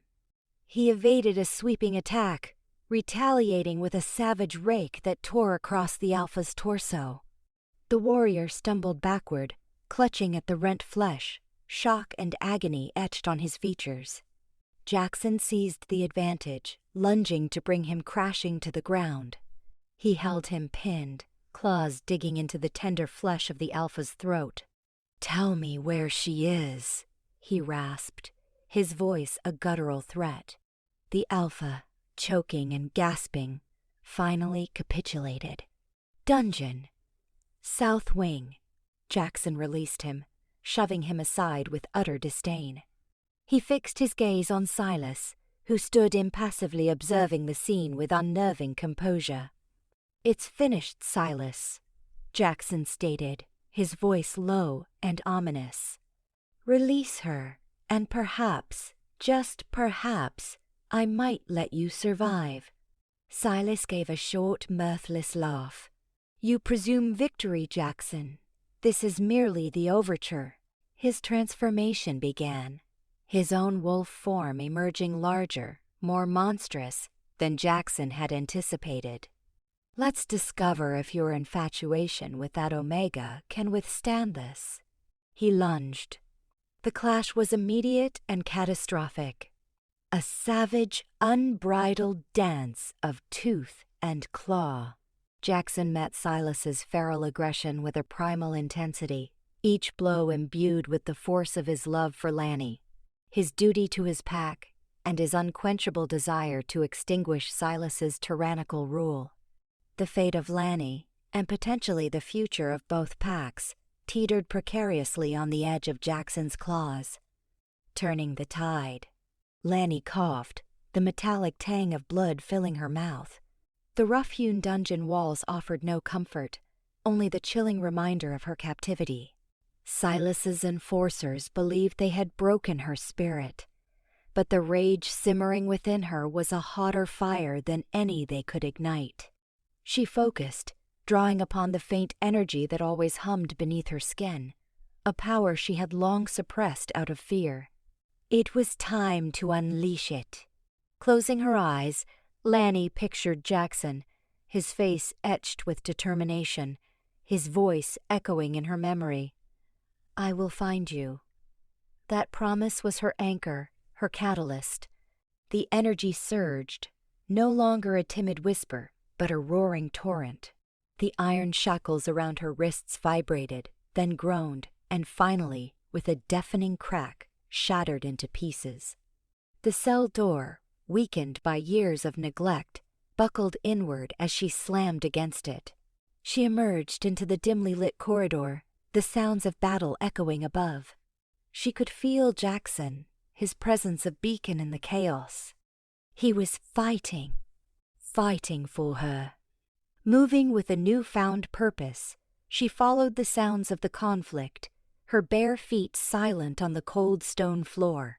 As she neared the main hall, she saw the carnage wolves locked in ferocious combat, the air thick with the scent of blood and fur.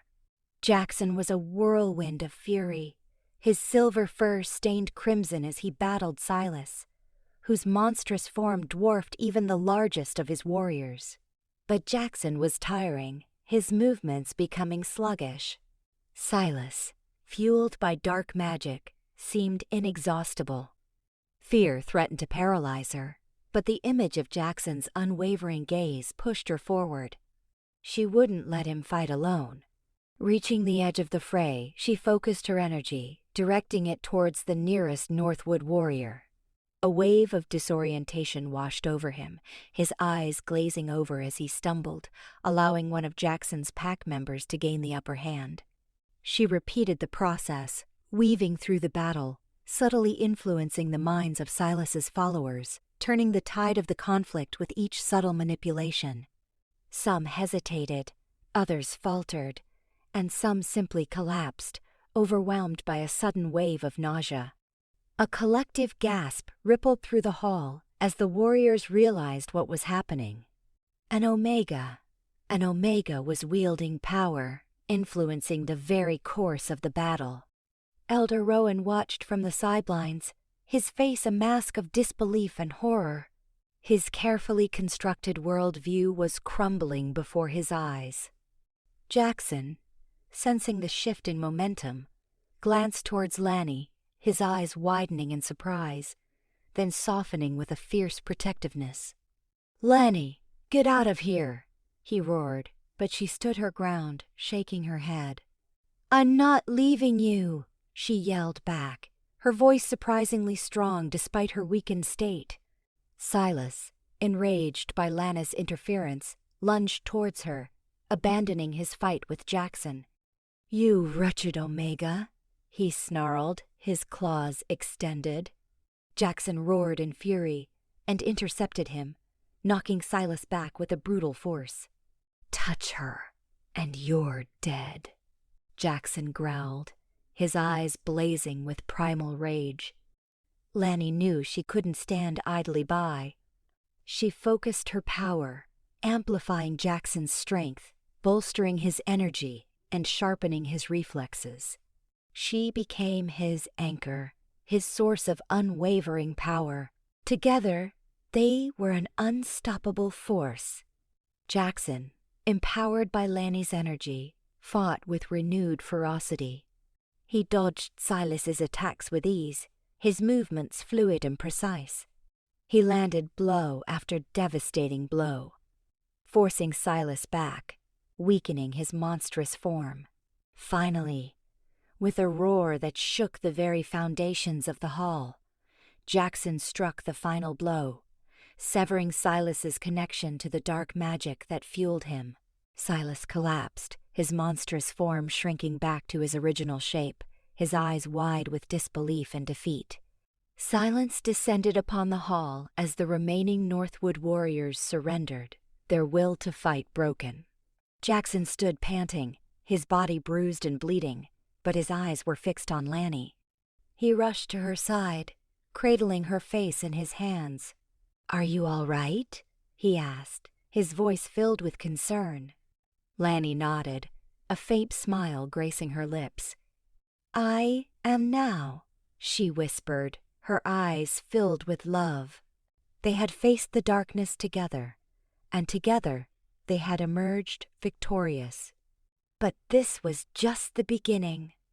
The battle had been won, but the war for acceptance, for equality, was far from over. Their bond, their love, was the spark that would ignite the change.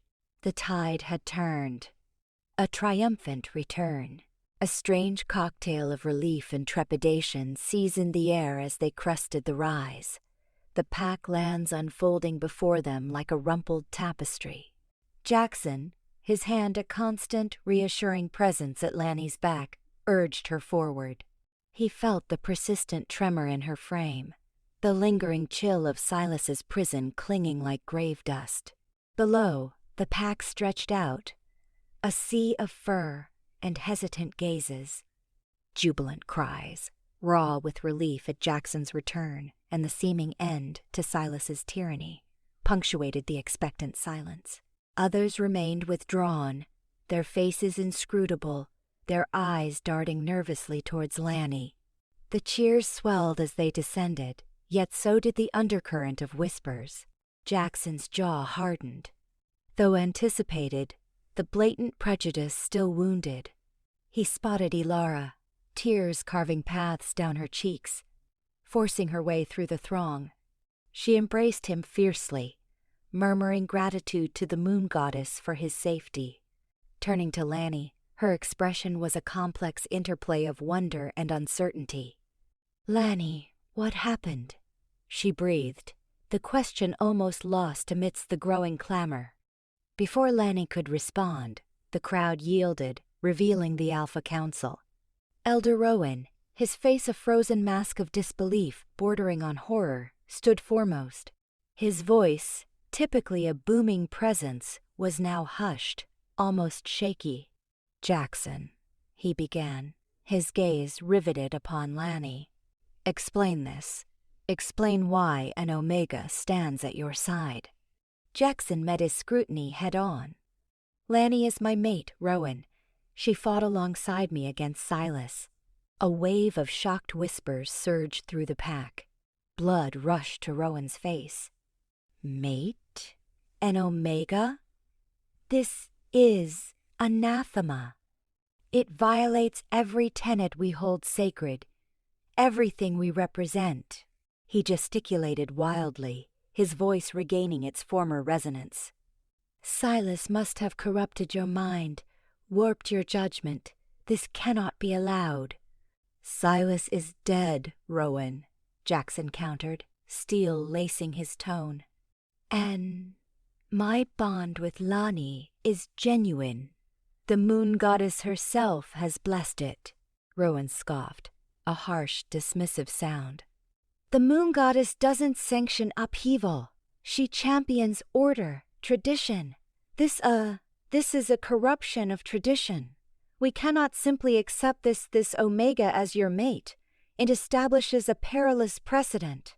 He appealed to the council, his eyes pleading for support. We must safeguard the ancient ways. We must defend the integrity of our pack. The council members shifted uneasily.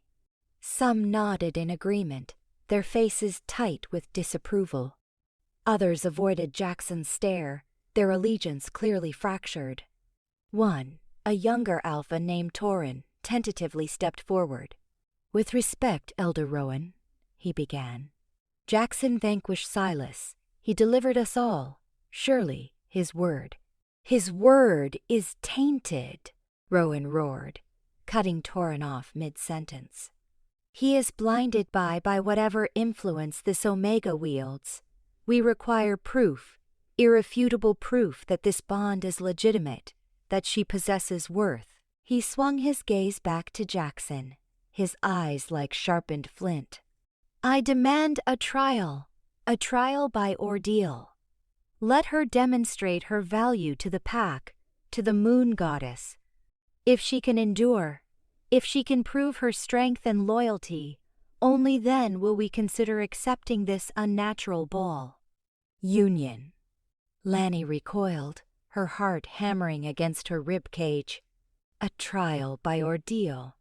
For an Omega? Unprecedented. A virtual death warrant. She sought Jaxon's eyes, her own filled with unspoken fear. He squeezed her hand, his grip unwavering. Rowan, you demand the impossible, he stated, his voice a dangerous rumble. Lani has already proven her worth tenfold. She risked her very essence to aid me. I will not permit her to be subjected to this barbaric spectacle. Then you defy the council? Rowan challenged, venom dripping from each syllable. You scorn the traditions of our forefathers? You choose an Omega over the welfare of the pack? The tension in the clearing was a palpable force, thick and suffocating. The pack observed, their faces reflecting a volatile mix of dread and anticipation. Jaxon stood resolute, his eyes blazing with unwavering resolve. I choose what is just, he proclaimed, his voice resonating across the open space. And what is just is to stand by my mate, to shield her from those who seek to persecute her. If that necessitates defying your antiquated customs, then so be it. I will fight for her, I will fight for us, and I will not yield. Elder Rowan's face twisted into a mask of unbridled fury. So be it, he hissed, his voice trembling with barely contained rage. Then prepare for conflict, Jaxon, for the pack shall render its judgment, and the moon goddess will be our ultimate arbiter. The clearing became a makeshift coliseum. A rustling carpet of pine needles betrayed the pack's assembly, their expressions a tapestry of unease, curiosity, and outright animosity. Tension vibrated in the air, a heady blend of resin, loam, and the sharp, coppery tang of fear. At the center, a circle of bare earth defined the arena for the ordeal. Jaxon stood guard beside Lani, a protective hand on her back, his jaw a rigid line of contained rage.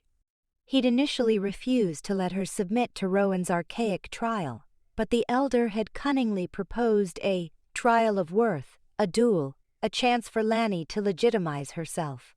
Aware of her hidden capabilities, Jaxon had conceded.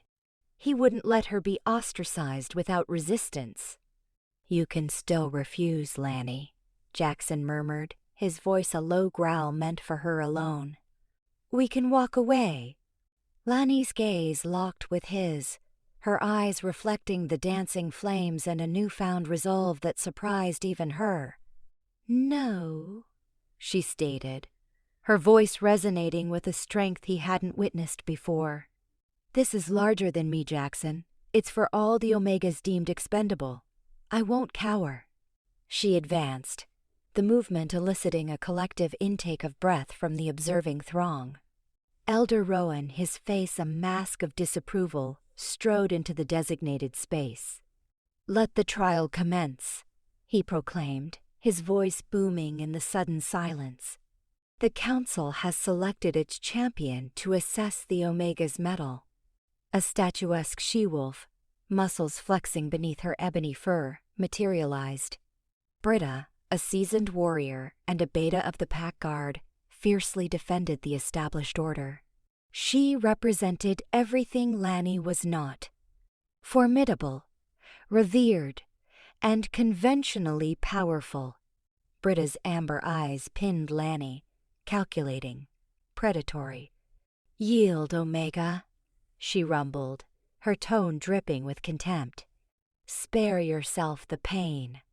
Lani stood firm, her heart hammering a frantic rhythm against her ribs, but her determination unwavering.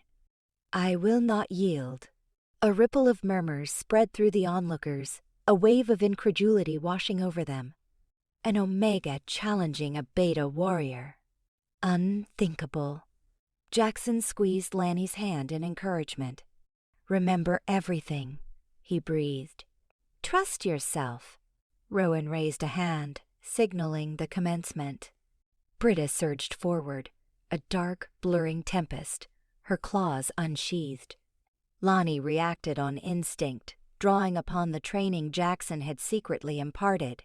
She evaded Britta's initial assault, the force of the blow slicing the air beside her. Knowing she couldn't overpower Britta, she resorted to agility and cunning. She circled Britta, dodging her attacks, dissecting her patterns, seeking a vulnerability. Britta, enraged by Lani's evasiveness, roared and swung again. This time, Lani tapped into her nascent power, the moon goddess's energy surging through her. A pulse of force radiated from her, subtly disrupting Britta's equilibrium.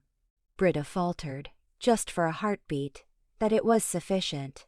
Lani pounced on the opportunity, striking with an accuracy she hadn't known she possessed.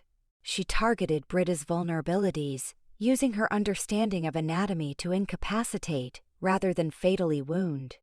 A precise strike to the nerve bundle in Britta's shoulder, another to the back of her knee.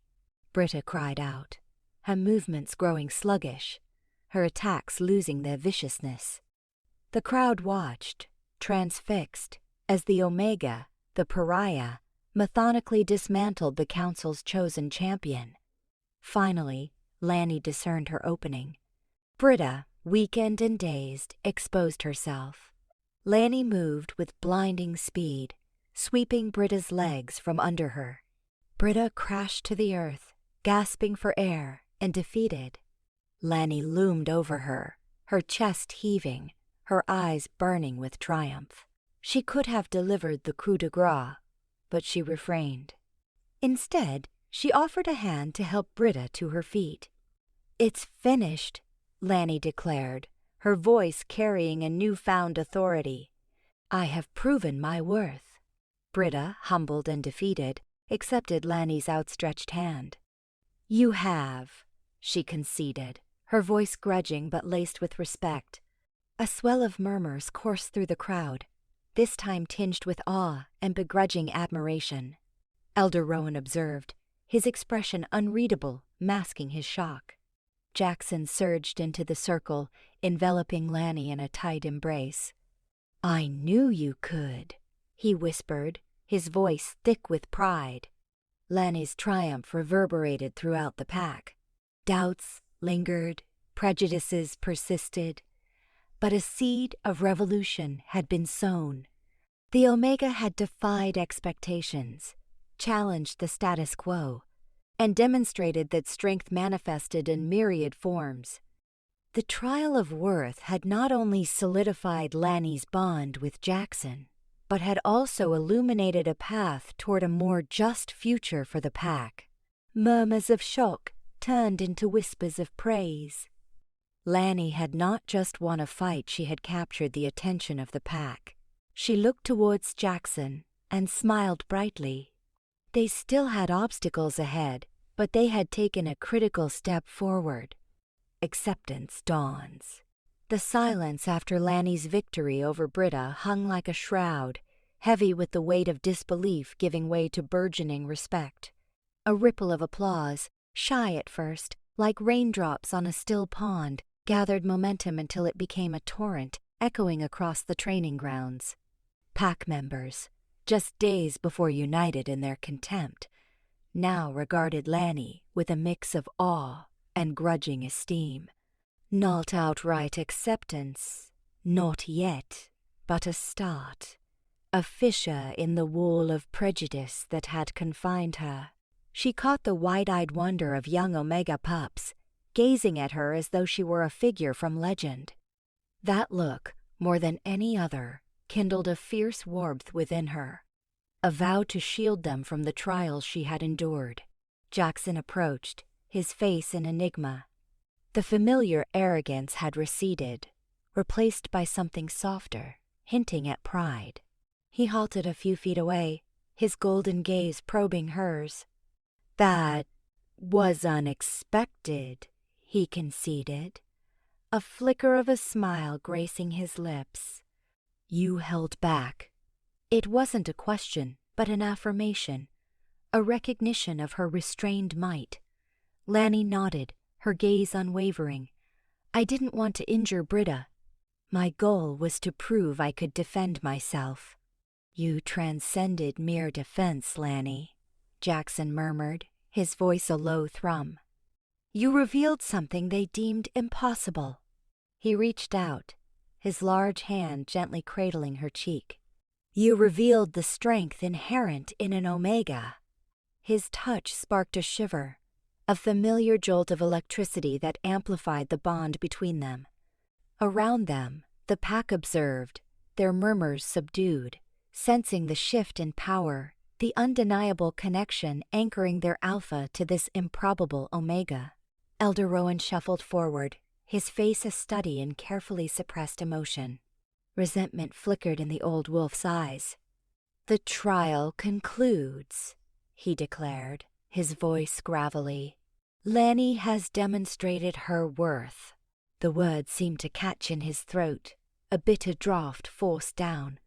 That night, bathed in the silver effulgence of the full moon, the pack congregated in the clearing. A fire blazed merrily, casting dancing silhouettes on the faces of the wolves. The atmosphere had transformed, lighter, imbued with a sense of cautious hope. Lani stood beside Jaxon, experiencing a rare tranquility. The air thrummed with anticipation, a palpable sense of impending significance. Suddenly, the moonlight intensified, drenching the clearing in an unearthly glow. A wave of energy cascaded over them, a tangible force that vibrated through their very beings. Gasps rippled through the pack, some collapsing to their knees in reverence. Lani felt a surge of power course through her, surpassing any she had known. It was as if the moon itself extended its reach, infusing her with its ancient strength. A voice, resonant and clear, echoed in her mind the moon goddess. Jaxon. "Lani, your bond shines as a beacon, a testament to the power of authentic love. You are chosen, destined to guide this pack into a new dawn." Then, a symbol shimmered into existence above them.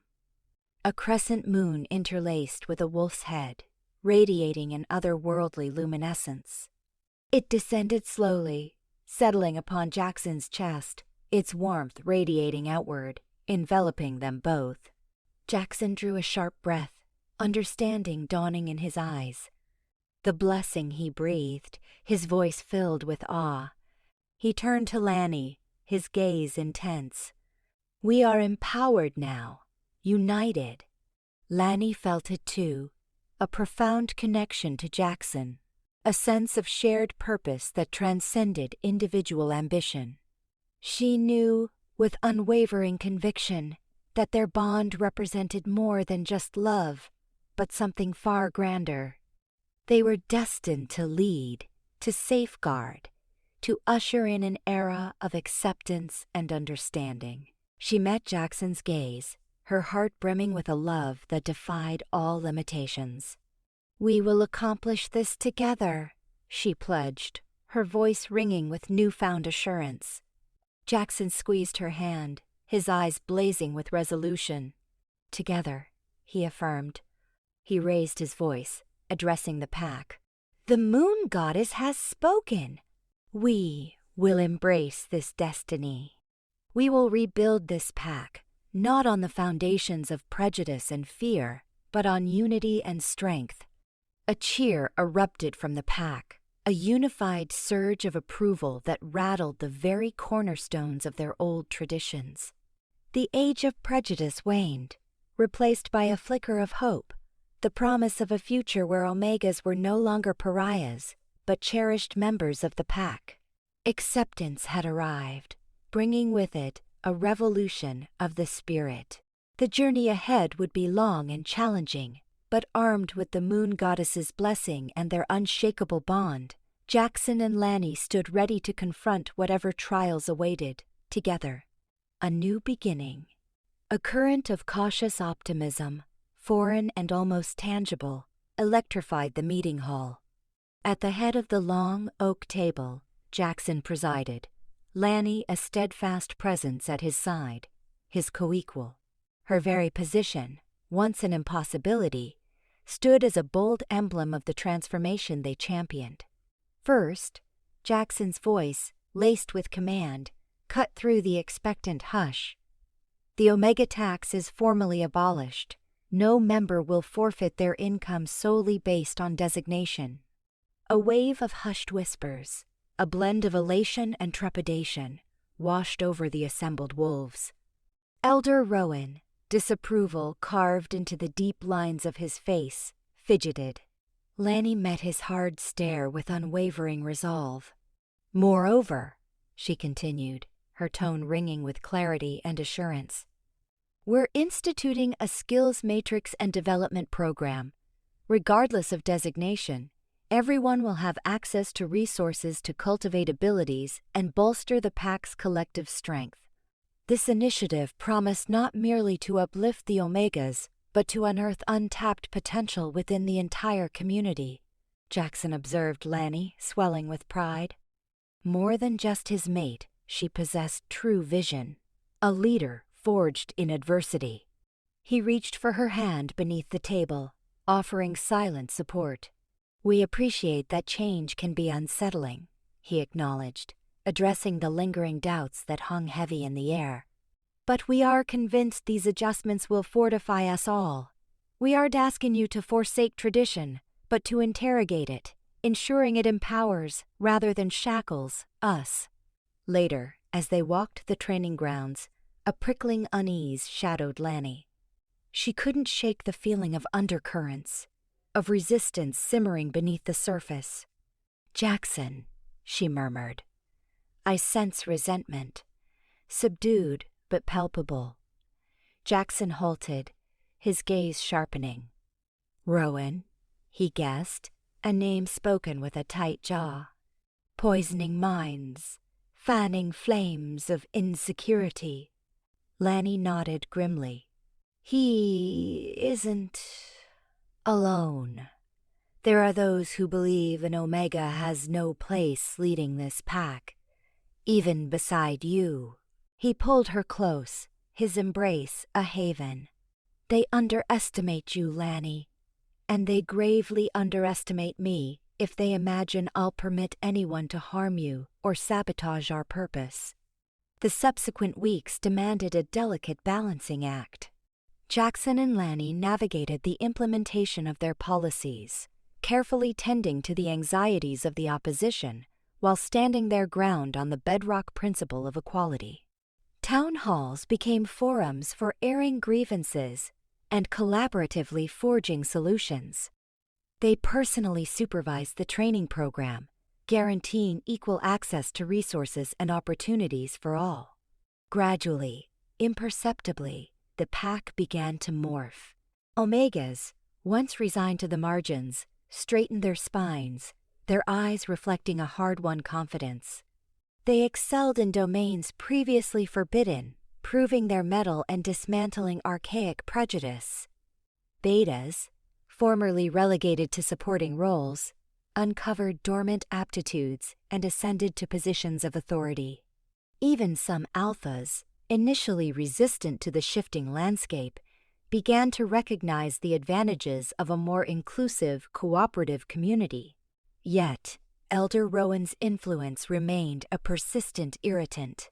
He persevered in sowing seeds of dissent, propagating rumors and preying on the vulnerable. One evening, disaster struck. A fire erupted in the Omega housing, leaving scorched earth and families displaced.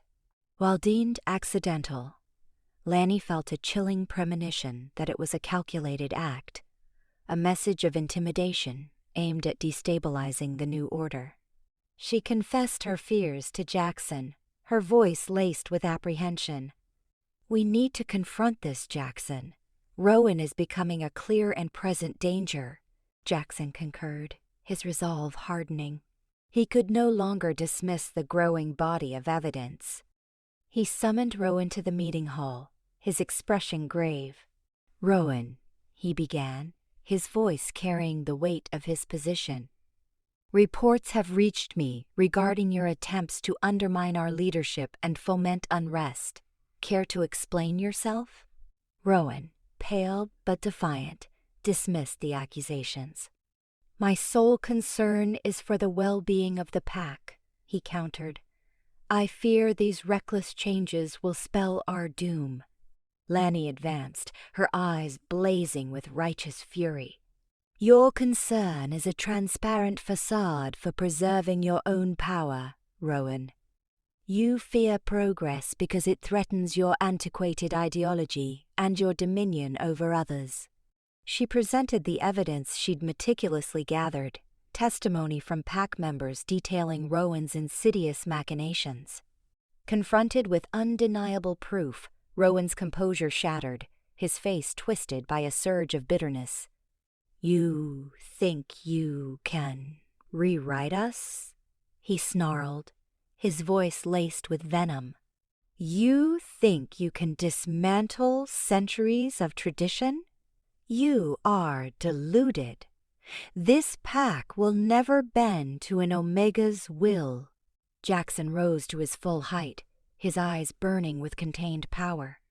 "Rowan," he pronounced, his voice like ice, "you are stripped of your title and banished from this pack. Your presence is no longer tolerated." Defeated and disgraced, Rowan stormed from the hall, promising Cal retribution. The incident served as a stark reminder that the battle for true equality remained fierce, but it also deepened Jaxon and Lani's dedication to their vision. They knew they had to remain vigilant, shielding their pack from those who sought to corrupt their leadership and cultivate discord. But they also knew they were not isolated. They had garnered the support of a growing coalition who believed in a more just and equitable society. As weeks bled into months, the pack flourished under Jaxon and Lani's stewardship. The skills development program exceeded all expectations, and the pack's defenses were reinforced. The economy rebounded, and morale soared. The pack was evolving into a beacon of hope, a living testament to the transformative force of unity and acceptance. Lani and Jaxon exchanged a look, their eyes reflecting a shared sense of love, purpose, and unwavering determination. They knew the path ahead would be fraught with challenges, that they were prepared to confront any obstacle, shoulder to shoulder. More than simply mates, they were partners, leaders, and the architects of a new dawn, forging alliances. The trek to Silverstream lands felt interminable, the reek of resin and dewy soil saturating Jaxon and Lani as they rode. Nestled beside him, Lani fought a knot of anticipation in her core. It wasn't dread, precisely, but a weighty portent. This venture marked their initiation as leaders beyond familiar borders, the nascent stage of a coalition destined to reshape their society. Jaxon's warm hand covered hers. "Ready?" he murmured, his voice a resonant hum. She met his gaze, nodding. "As ready as I'll ever be." The Silver Stream pack was infamous for its guarded nature, steeped in old customs and fiercely territorial. Persuading them to welcome innovation, to recognize the benefit of alliance with a pack helmed by an Alpha and an Omega, posed a significant hurdle. A delegation of warriors, expressions carved from stone, awaited them at Silver Stream's boundary, their eyes like chips of flint, assessing.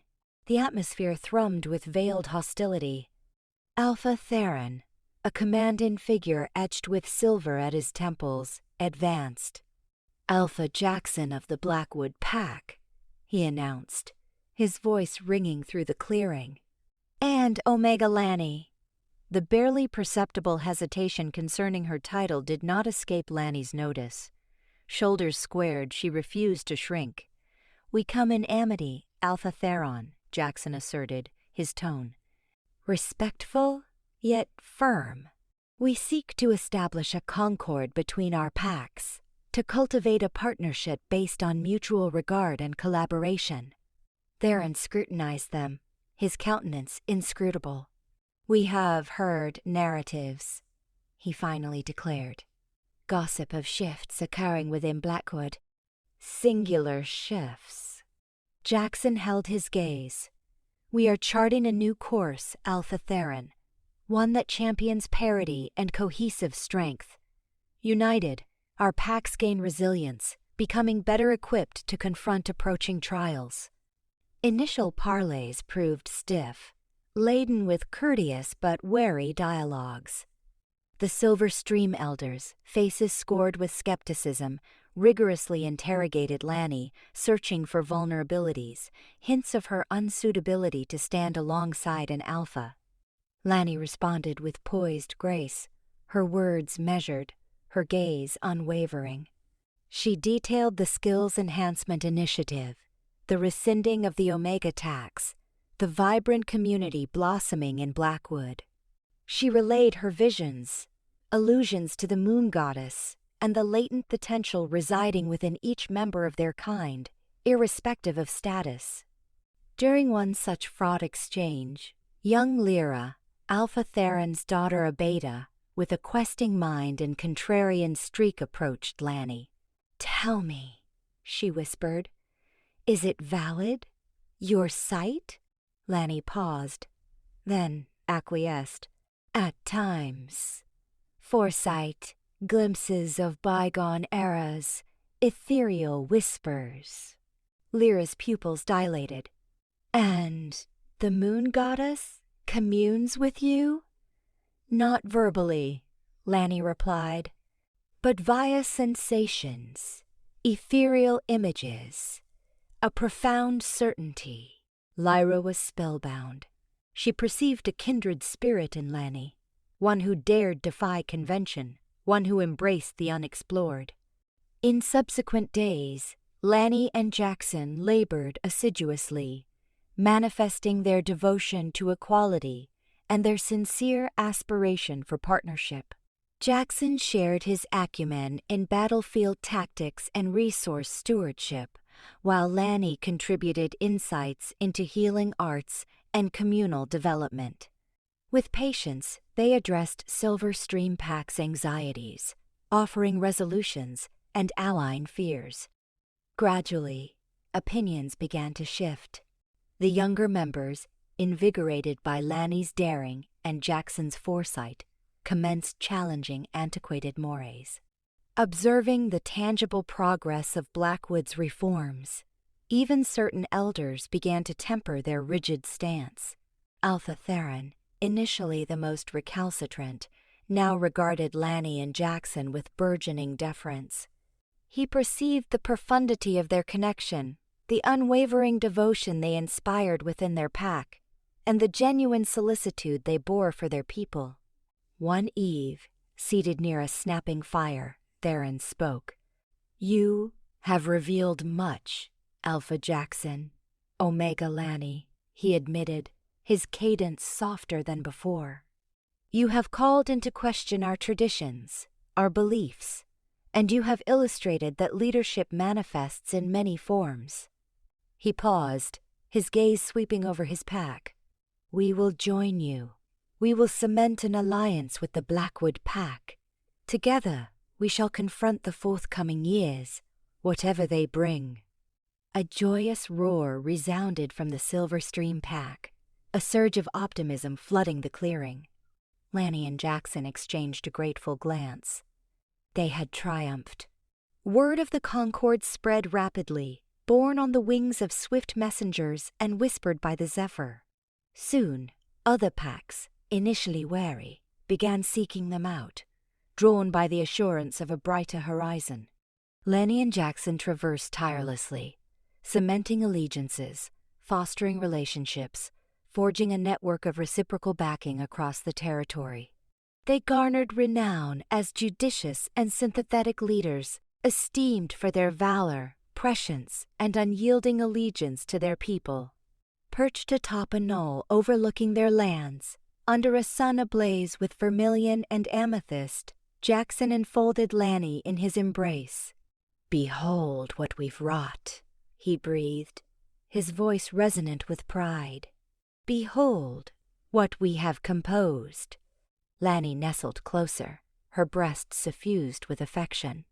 "We achieved this together," she responded, "and our journey has only just commenced." They surveyed their pack, the flourishing community they had constructed, faces aglow with hope. They had surmounted hardship, defied conventions, and embraced their destiny. Their devotion and leadership had steered their pack towards prosperity and concord, establishing a legacy that would persevere for generations. The future remained inscrutable, yet they confronted it in unison, empowered by their ability to guide, to safeguard, and to cultivate a world where each member of their kind could thrive, irrespective of station. The path ahead loomed, but they were poised to navigate it,